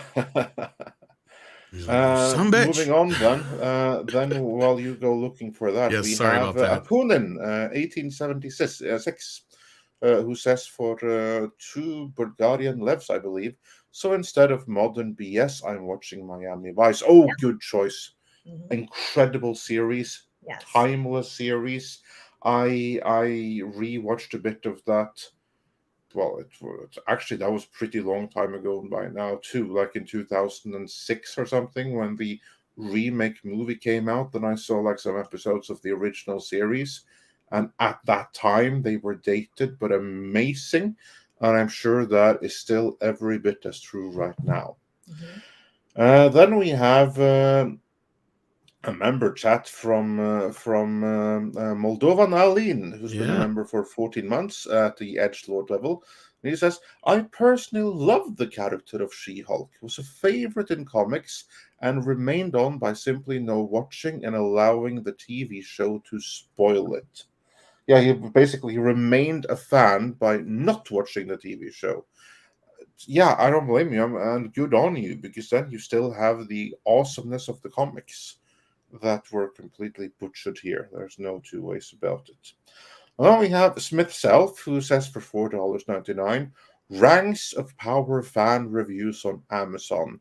As of 6 a.m. my time, still blocked. Aren't we a bit past the 72-hour moratorium?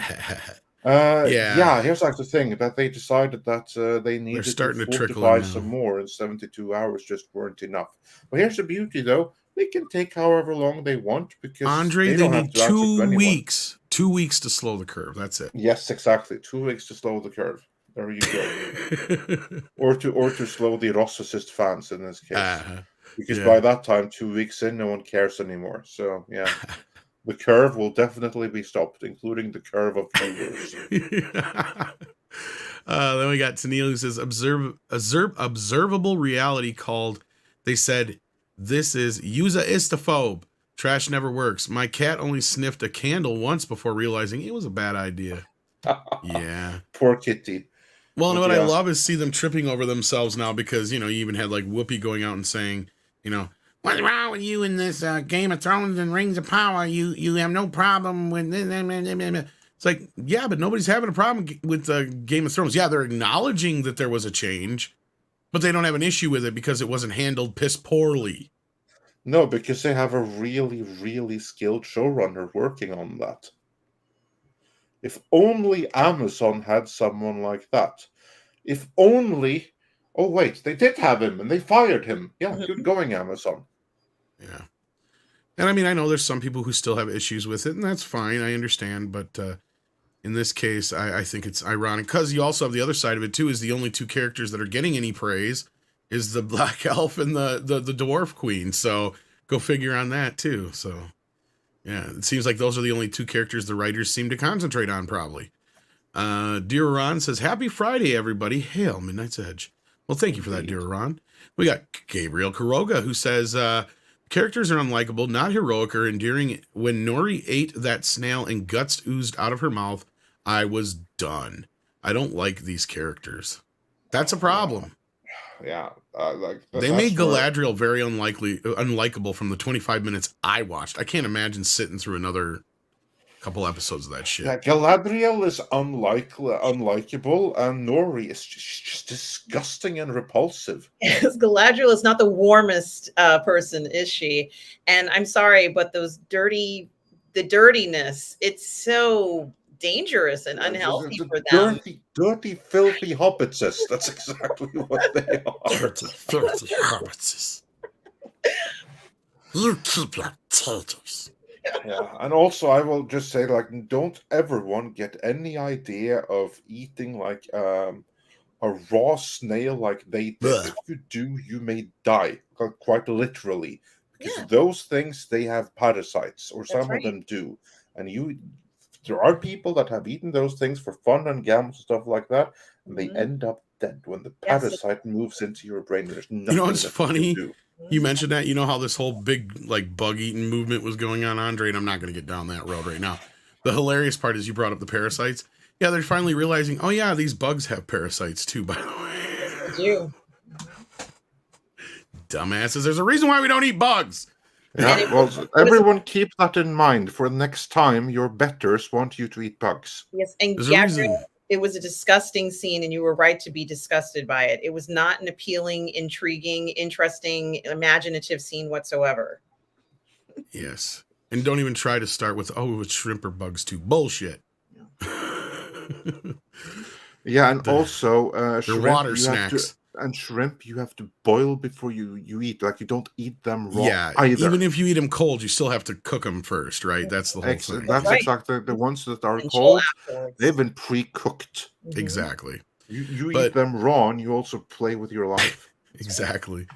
So yes, and then we have Asheram K, who says the next Amazon statistics and standard deviation.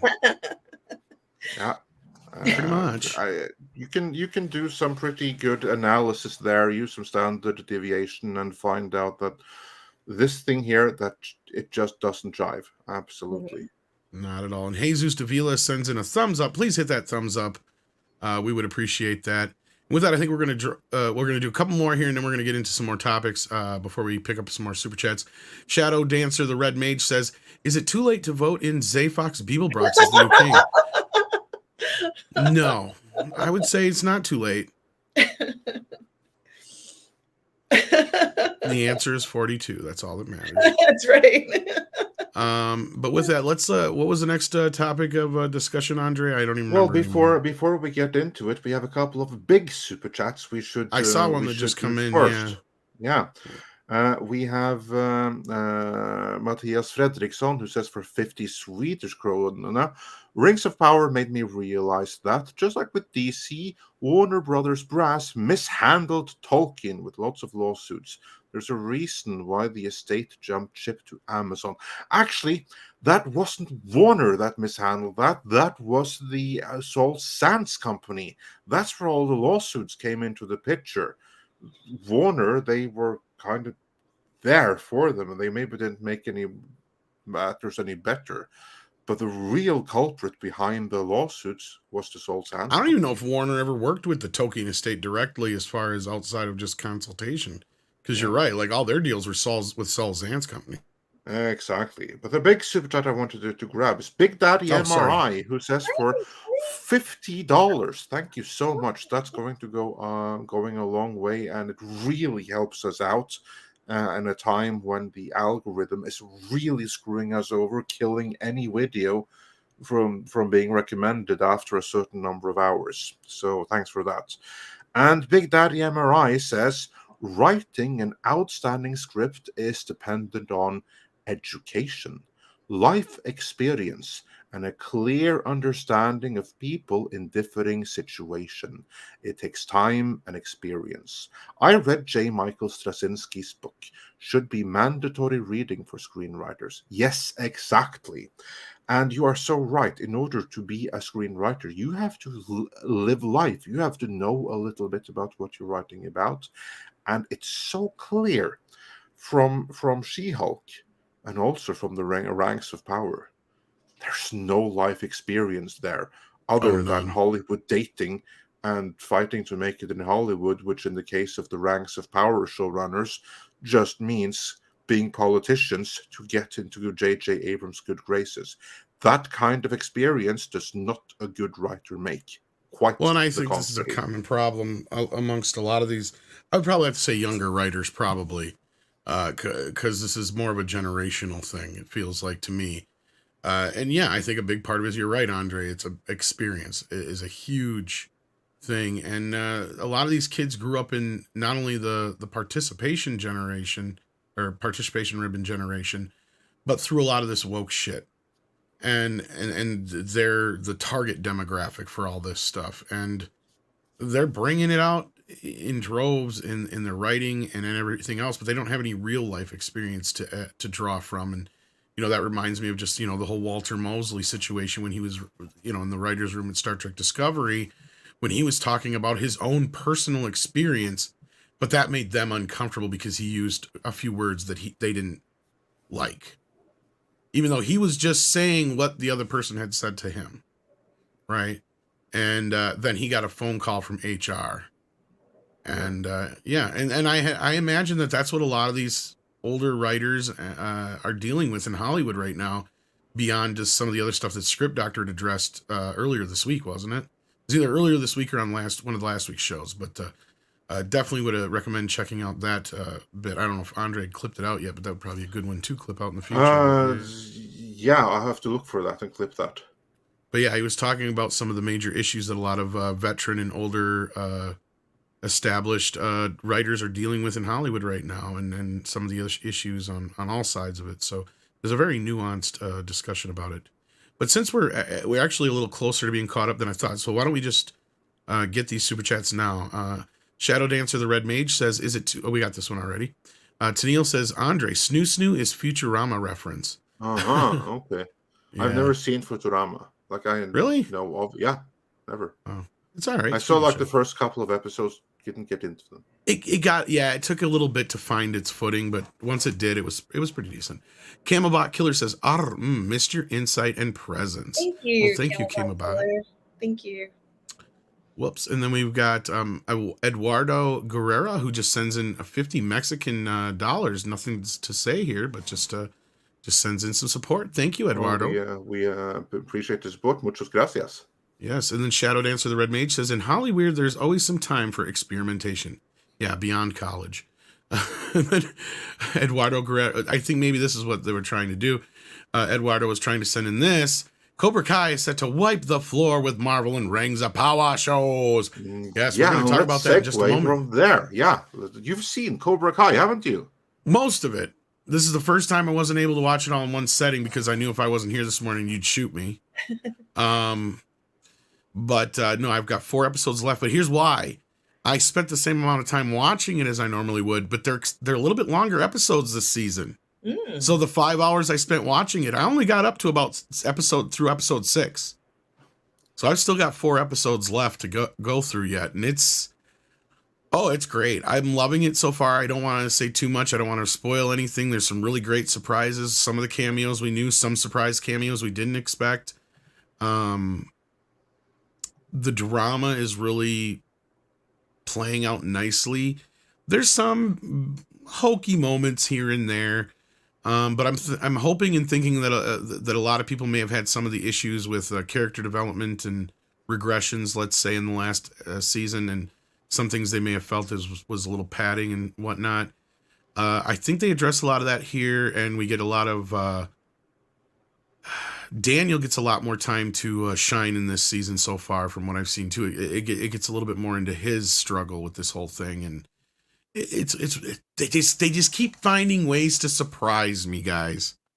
That's the thing, is I can predict as much as I can predict, and they always do some of the things I predict, but they always manage to do things in a way that surprised me every time. And there was the one cameo I did not expect at all, and I don't want to give it away. It's not like a huge, like, holy shit cameo, but it's just like, wow, I didn't even think they went there. And then just the way they found to connect the character was like, okay, all right, I can buy that. Like, and so there's a lot of that kind of stuff going on this season. And yes, Mike fucking Barnes. That's all I'm going to say on that part. So yeah, as far as I'm concerned, this is, it's still clicking really well. They're allowing them to have a little breathing room with the episodes. They're running about 38, 37 minutes a piece with the credits. So they're a little bit longer than what we're used to. But in that respect, they don't feel like they're being rushed. Because like those other seasons, it felt like the episodes were being rushed. But they still managed to keep up the tension. I was on the edge of my seat through a lot of the episodes. So, you know, the interplay, the intrigue, just basically how they are able to... like I said, have all the characters interact. They're not forgetting characters from the past. They're still reminding us that, yes, we remember this storyline, unlike certain other shows, Game of Thrones. You know, even though we haven't addressed it in a couple of seasons, we still remember what was going on, you know? So, yeah, you got to be paying attention. And for fans of the Karate Kid, you're really going to start digging the show even more. I can see some people, though, having issues with it, because this is where we're starting to get into the to the type of stuff within the last couple movies that people just weren't into, right? So I think they've handled it properly, but I'm gonna be curious to see how the masses react to this, because now we're getting deep into deep cut territory when it comes to Karate Kid lore. So yeah, and of course, without giving too much away, they also find a way to incorporate Miyagi again, as always. You know, they just always find a way. And in a couple ways, they managed to do it here again, and it just works brilliantly the way they do it. So, again, I can't use the words brilliant or awesome or any of that enough when it comes to Cobra Kai. So, I can't wait to hear what other people are thinking about it. And have you even caught up to the newest stuff, Andre? I know you were still... No, I'm still one season behind because I Okay. still haven't seen season 4. So I'm fully caught up to the end of season 3. And then I started watching season 4, but then I got distracted. I didn't get back into it again because I really like it. I do, but I don't like it enough where I have to drop everything and make it like an immediate priority. For that, I have to watch 3-4 episodes in a row, and then I'm hooked. But I have to get hooked again for each new season. And I didn't get hooked for season 4. But hey, that's beautiful, because then I still have season 4 and season 5 to go when I do get around to it at some point here. Yeah, it'll be... I'll be interested to hear what other people have to say. I can't wait to talk about... It'll be a nice palate cleanser so, after Ranks of Power. Well, considering I got Beavis and Butthead and Cobra Kai right now, I'm not as depressed as I normally would be, and that's why I'm avoiding all this other shit. Even though you're peer pressuring me into watching Game of Thrones. Well, House of Dragon ain't that bad. That's what you say for now. I like House of the Dragon. So. It all still leads to Game of Thrones season 8, though.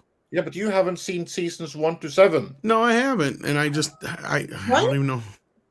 I don't know if I should even get invested. No, I didn't start it watching it, and then by the time I was thinking about getting around to it is when it was, because I usually like to, if I haven't seen a show from the start, I'll usually just wait until it's done or near done and binge it. And at this point with the show, I was getting ready to binge it, and everybody was talking about how bad the last season was going, and I'm like, oh yeah, well, guess I dodged a bullet on that one. So yeah. Well, I'm not telling you. Dexter was the same way for me. That was another one that I put off, and yeah. Sorry, go ahead, Andre. Yeah. No, nothing. It's just I'm not telling you to watch the original Game of Thrones. No reason for that. But we can see how this thing turns out. Because so far, it's not too bad. Not too bad. Oh yeah, I'm definitely in my happy corner with Cobra Kai and Beavis and Butthead is not getting enough praise. It's not getting enough attention of how fucking brilliant and just firing on all cylinders that show is too. I don't know if you saw the latest one, Andre. But... Not the latest one yet. I haven't had time for, but I've seen everything up until last week, and it's amazing. I love this show.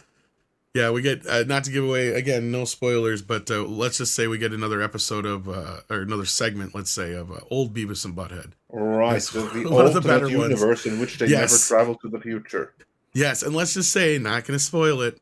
There's a cameo of a character that's older now that we haven't seen yet. Thank you. That's what I've been wanting to see. That's one thing that I have not liked about the new series is that you still have Anderson, and I love seeing Anderson, but he should be dead.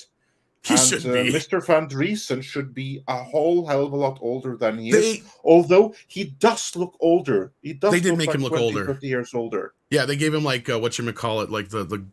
turkey neck.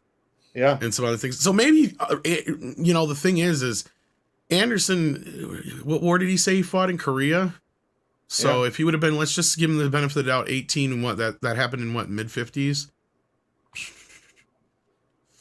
Yeah, he'd be old, but he'd still technically could be alive. Yeah, technically. But basically, you know what would have been better now is now you had to have his nephew or his son coming back to move into his old place, and he's going to look just like his old man.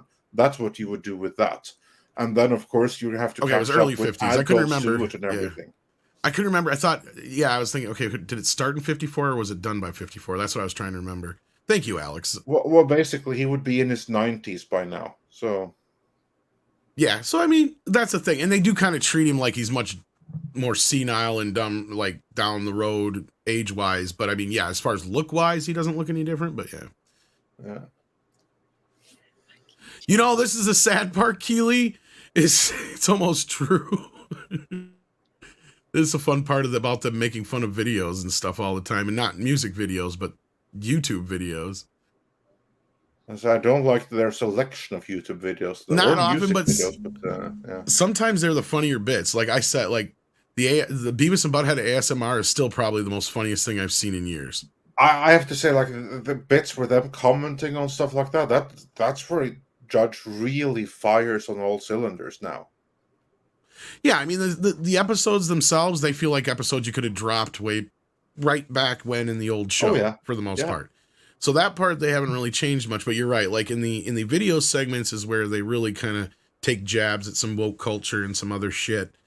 And like the ASMR one was one of my favorites, and then the boy band one was also another one. That was incredible. That Beavis knows all their fucking names. Here's the thing that's funny about it is it's like I'm at this point where I'm wondering if they're going to address it at some point, but it's almost like Beavis is like really getting into like modern shit too much. Like, have you noticed that? He's really digging a lot of the modern stuff and it's starting to irk Butthead. Yeah. Because Butthead's not into it at all. But it'll be interesting to see where that goes. But no, Cobra Kai, I wish I could talk about it more. That's why I deviated away from it. Because if I don't, I'll start talking. I'll say something I shouldn't. Yeah. And Mr. Tickle Trunk has asked, because many people are probably wondering, to watch Beavis and Butthead, it's on Paramount Plus. But I'm confused because I thought they were supposed to be simulcasting them on Comedy Central, Andre, from the original reports. I thought. Maybe they changed their mind. They must have. I mean, it still has the Comedy Central and MTV logo at the beginning.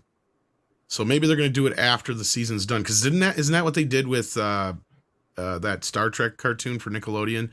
They dropped it on streaming first, and then it dropped in on Nickelodeon. I think it was.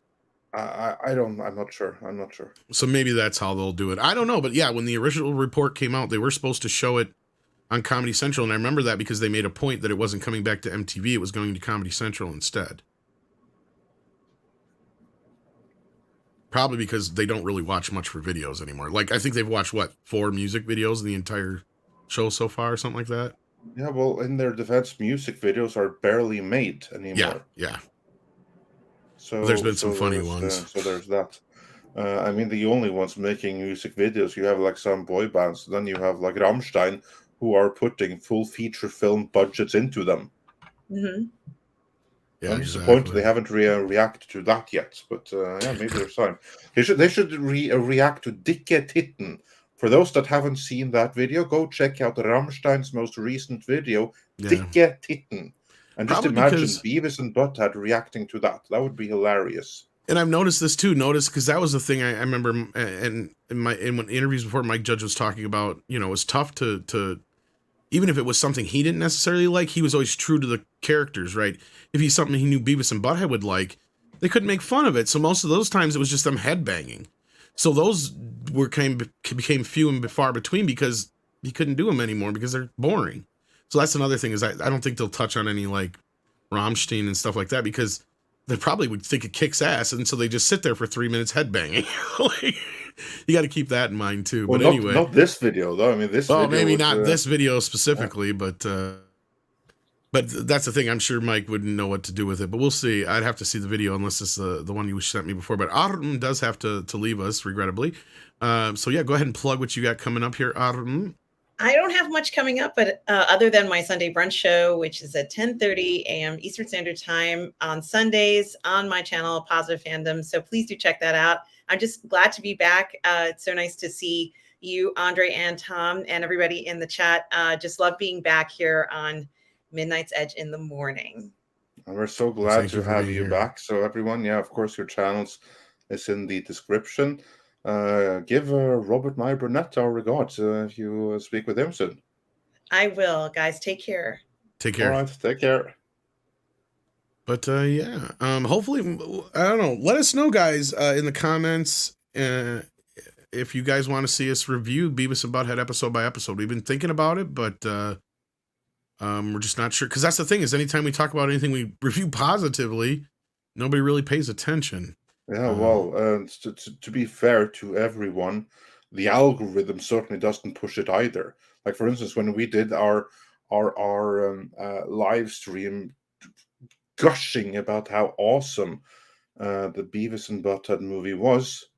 Nobody watched it. No one got notified. Well, and the same kind of thing happened with Cobra Kai after the initial season 2. It kind of tapered off as far as people watching it. People haven't even watched our Cobra Kai retrospective, so there you go. Yeah, and again, people haven't gotten it recommended to them. They haven't been given I understand, the option to watch it. That's the difference. But 6 is right. We should put a poll up for that. Should we? I'm already working on it. Oh, you are? Cool. Yeah. While you're doing that, I'll grab some of these super chats. We got a big super sticker from Damien who sent in £17.99. And the super sticker is a hippo character standing idle while it says whilst. It's being all fancy talk. Whilst his new and most powerful body attachments do their thing. Boy, that could open up a lot of interpretation. With the word OP in the background. Awesome. Well, thank you for that overpowered super sticker, Damien. We appreciate that. And then Daryl Brewer sent in a member chat. How you doing, Daryl? He's been an edgelord for 14 months. He said, is all this crap with Lord of the Rings, Star Trek, and Marvel stuff screwed up satire spinoff of Spaceballs 2, The Search for More Money? I wish. But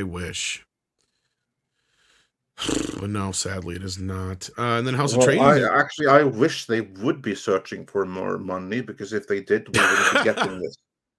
Yeah, you got a point there. And then House of Trades, who's been a member for 18 months, and Akin, who's been a member for 14 months, both shared their milestone. And then Mecha J says they must have paid Elijah and the rest of the Peter Jackson hobbits a lot of money to defend Rings of Power.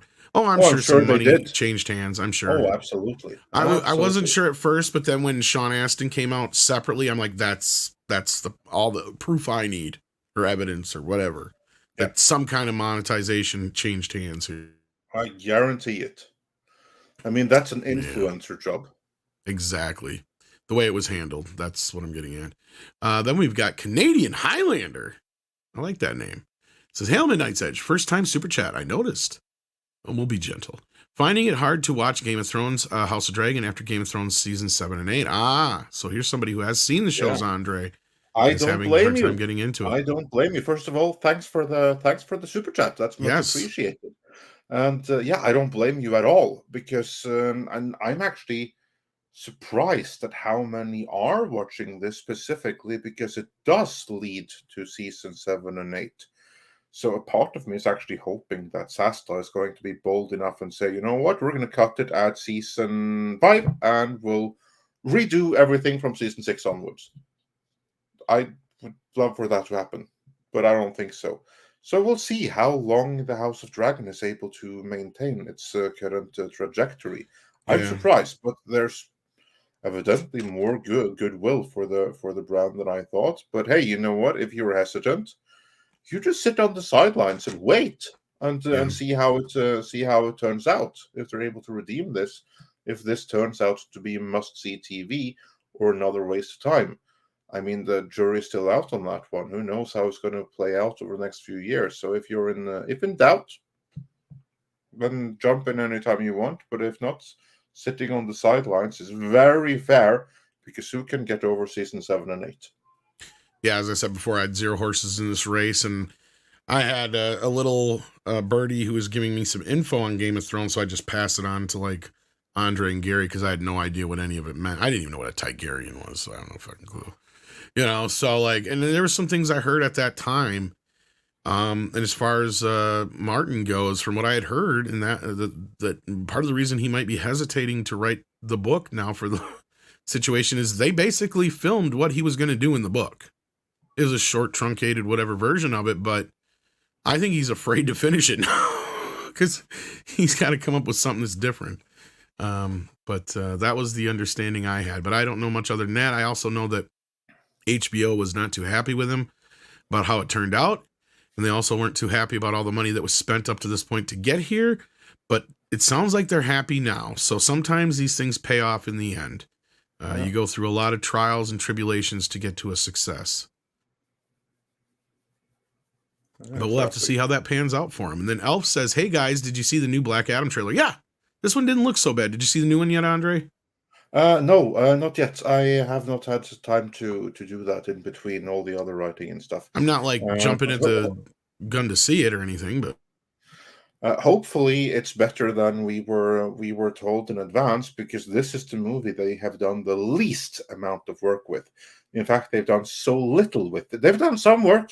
Zaslav has done some work on it, but he's done so little work on it that apparently there was no need to push it back, unlike literally every other DC movie to come. there were some more test screenings. It's getting moderate reactions, I guess.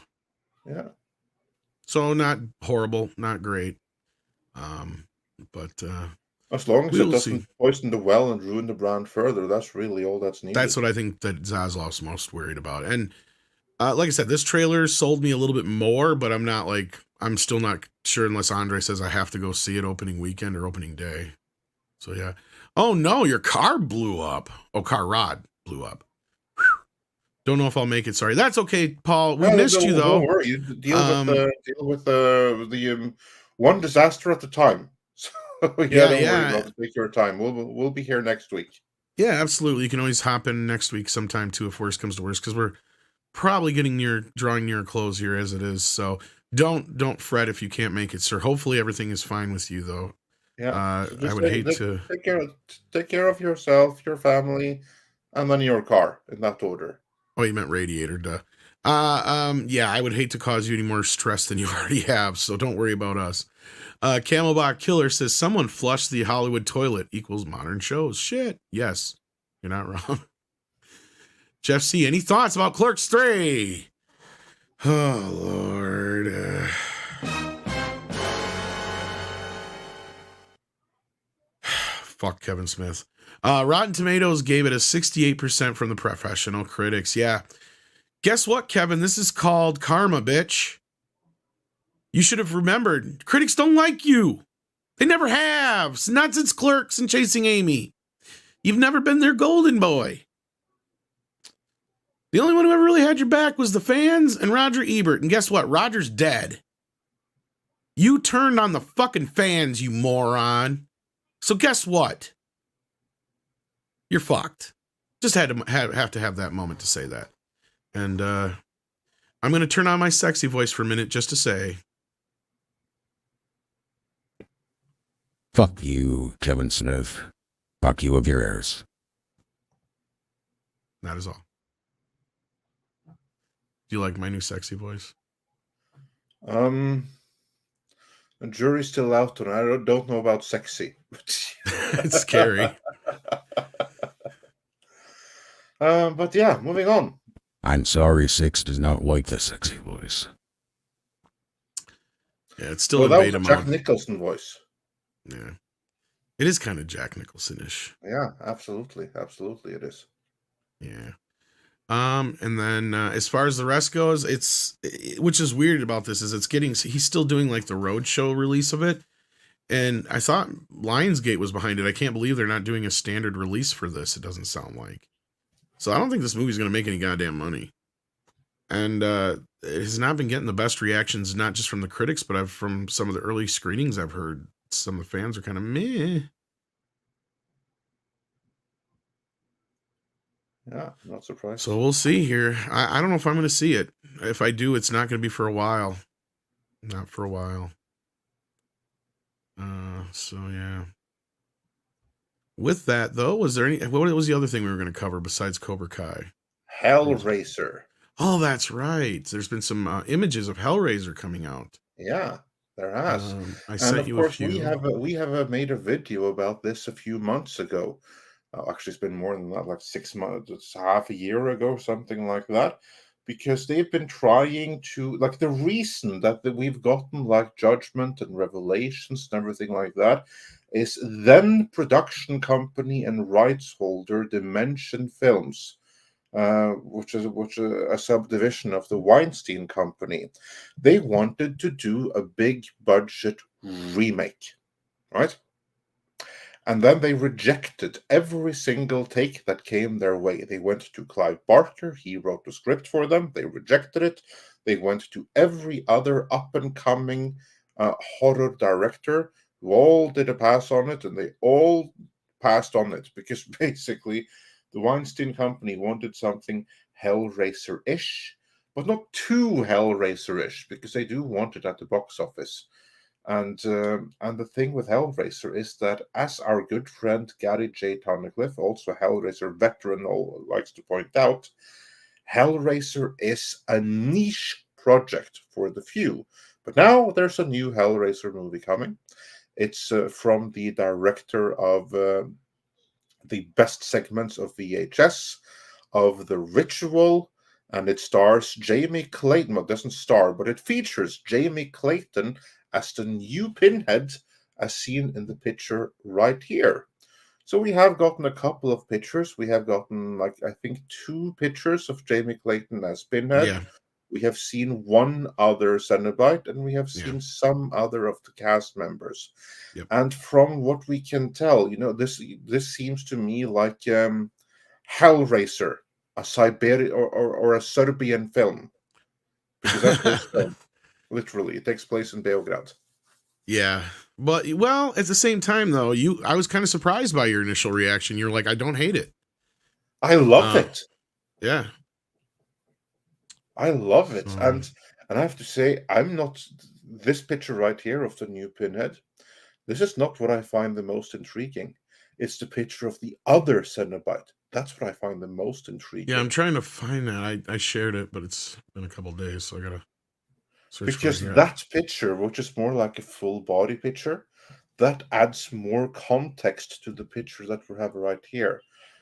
I mean, that's yeah, I'm trying to find it still. Sorry. The Cenobites at their best, they should be beautiful and revolting to look at the same time. It should be something that you're really fascinated and you want to see, but you have to look away because so repulsive you want to throw out.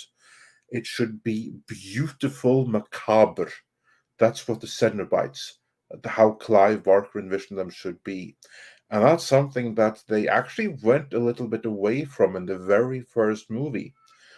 But this thing right here, to me, this fits the bill of something of what Clive Barker initially described. And when you look at the description of the Cenobites, especially this lead Cenobite, the Pinhead Cenobite, this is actually closer to the novel than the Doug Bradley interpretation. Which, happy birthday, Doug Bradley. I believe it's his birthday today. Well, I'm so happy birthday, Doug Bradley. But yeah, here's the first look we got from Entertainment Weekly. Here's a picture we already saw. Here's, I'm assuming would be the Sarah character or whatever. Here's the Cenobite shot. Yeah, this is the one. I mean, this is the details of this one.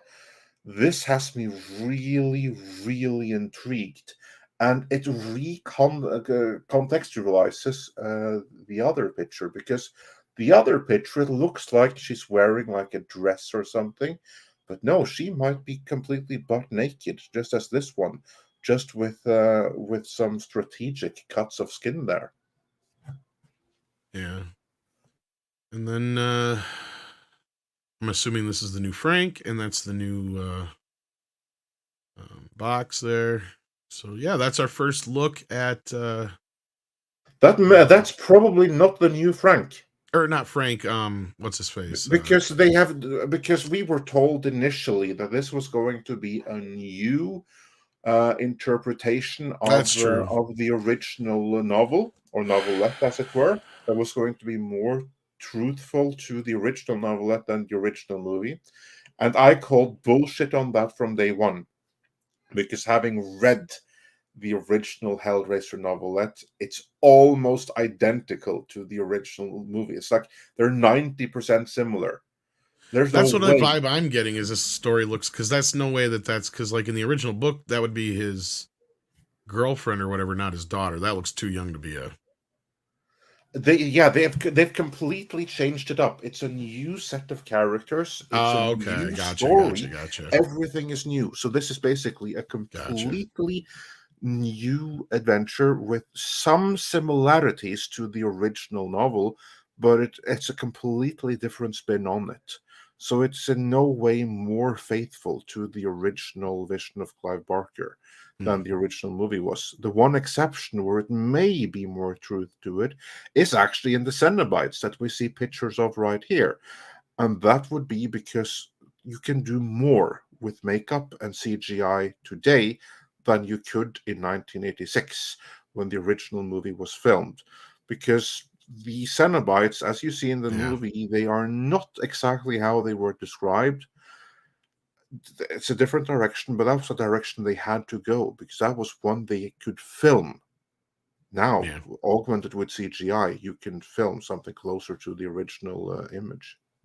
Well, when we find out it's supposed to be released, maybe I'll try to take the time to read the first novel. And yeah, it's released in less than a month. It's released on October 7th, straight to Hulu. There we go. Yeah. So there you go, kids. We did get one other small piece of news that I've been following anyway. We got some first looks at Eddie Murphy in Beverly Hills Cop 4. So here we go. There's Eddie. We can make it bigger here. No, looking good. Work. Sorry, it didn't work there. There's a little closer up. Let's see if I can make them a little bigger. Hang on. There we go. A little bit bigger.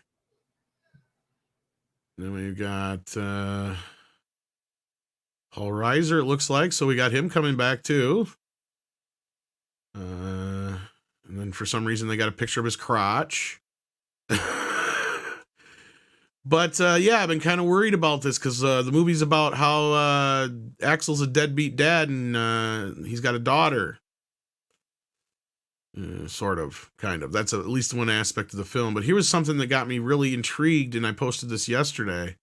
Look who's back, kids. I was about to ask, like, what about Judge Reinhold? Not only that, Taggart's back too. Nice. Very cool. Yeah, so you know what I'm worried about though? Bronson said he'd never do that part again. If they can't get Bronson come back, come on, please. Please, for the love of God, guys. You got to do this right. You got to do it right. If you can do this as good as Top Gun and Ghostbusters, I think you've got something here. But I don't care if he's got a daughter if that's the case. Oh, that's fine. I mean, it's all in the execution. It was no problem for Bill and Ted to have daughters. No, in fact, I was against that. But then once we actually saw the film and saw how they treated their dads and all that business, I was fine with it. Yeah. But this has me a little bit more excited now. But I'm like, don't fuck with my emotions when I posted this yesterday, because if we get these three guys back together, plus it'd be nice also if they got Ronnie Cox, but I don't even know if he can walk anymore. Or is he still with us? That is an issue. You kind of have to. He's still with us, right? Yeah. But I think he's very old. I think so. Yeah. Yeah. Taggart was not in Beverly Hills Cop 3 because he was shooting. I can't remember what other movie it was at the time. But yeah, it was a totally different movie. Yeah, that's the only reason he wasn't. Hector Elizondo took over his role. Not the same character, but basically they just rewrote it as his character. So yeah, this is going straight to Netflix though, so I'm not holding my breath. I was really, really disappointed by Coming to America. So yeah. Oh, Ronnie Cox is still with us and he's 84. Well, it'd be nice if he gets a cameo in it. That'd be really cool. Would be. Too bad we won't have we can't get Sydney back, aka what's his face? God, I just forgot his name. I do the voice all the time. Sidney Bernstein in the second one. That was hilarious. Anyway, you know the guy I'm talking about. Yeah, I'm just struggling with the name. I can't think of his name now, too. It just escaped me, and somebody in the chat will get it 5 seconds. Because the moment you said you don't recall, then it went from my memory. Yeah, I know. Somebody in the chat will get it, but they're always on that damn delay. So yeah, kind of looking forward to it, kind of not looking forward to it. Gilbert Gottfried. Thank you, Rambam. There we and go. E-Clay. There we go. I knew I was meant. Eclipse Warlord sent us a super chat. Says, you did retrospectives of Cobra Kai? Yes. Well, it's actually Karate Kid Cobra Kai retrospective. Probably one of the most labor-intensive things I did besides the Ghostbuster video we did. And I mean the retrospective part, not the stuff that Andre and those guys worked on. But yeah, I put a lot of blood, sweat, and tears into that bastard, and it's barely cracked any views. So... but yeah, and then Eclipse says, I never cared for Beavis and Butthead, not my kind of material. Game of Thrones books will never be finished. Yeah, I think you're sadly correct on the last part. And And Yeah, also, Beavis and Butthead isn't for everybody. also on our poll, only 63% of those asked want us to do episodes of See? review. So yeah, there we go. Not for everyone. But we'll see what the comments come up with. Maybe we'll get some more reaction after the fact. But because we really want to do it. Just looking for an excuse. pretty much, that's about it. Because I've been bugging Andre. I'm like, let's do this. But we got Beavis and Butthead's response to that. This sucks. Yeah, it really sucks. Maybe that'll get your juices flowing. But yeah, so with that, I think we've got everything right, Andre, or was there anything else? Yeah, we talked about everything. So Awesome. So with that, I want to say thanks to everyone for chiming in, joining us today. Be sure to smash that like on the way out the door. Be sure to check back later. There will be plenty of videos dropping in the near future here. Also, check out our guests, both Culture Casino and RM are in the chat. Check out our good friend Call Me Chato as well, who's having car troubles, but he'll be back again next week. Baked Michael Bean says Beavis was of its time. I don't think it will do well. It's already out, and that's what I think the problem is. A lot of people are just not aware that it's back. So maybe we should just do the review for that reason and that reason alone, Andre. Yeah, maybe. Because every time I bring it up, it's like, oh, I haven't watched the movie yet. It's like, no. There's 6 episodes out. They're like, what? Like, yeah, no, there's a new show. The movie was just setting up the show. I'm never going to score. I probably will, but you won't. Exactly. And with that, though, thank you so much, guys, for listening today. We appreciate all the support and the love. Please hit the thumbs up. Hit the share button if you haven't already, even though the show's over. That doesn't mean people can't watch it in the replays. Do check out the live archive. That's where these shows go to eventually. And I think that's where Andre's been dropping all the clips. So I have indeed. So everyone sections that you want to share out, there you go. Go check out Midnight's Edge live archives for plenty clips and cool short videos. Yeah. And also Midnight's Edge Espanol, of course. Check out that. And while you're at it, check out Polish Latino Slant as well. And with that, I believe it's time for some koalas in the rain. Koalas in the rain, koalas in the rain, no fucks given.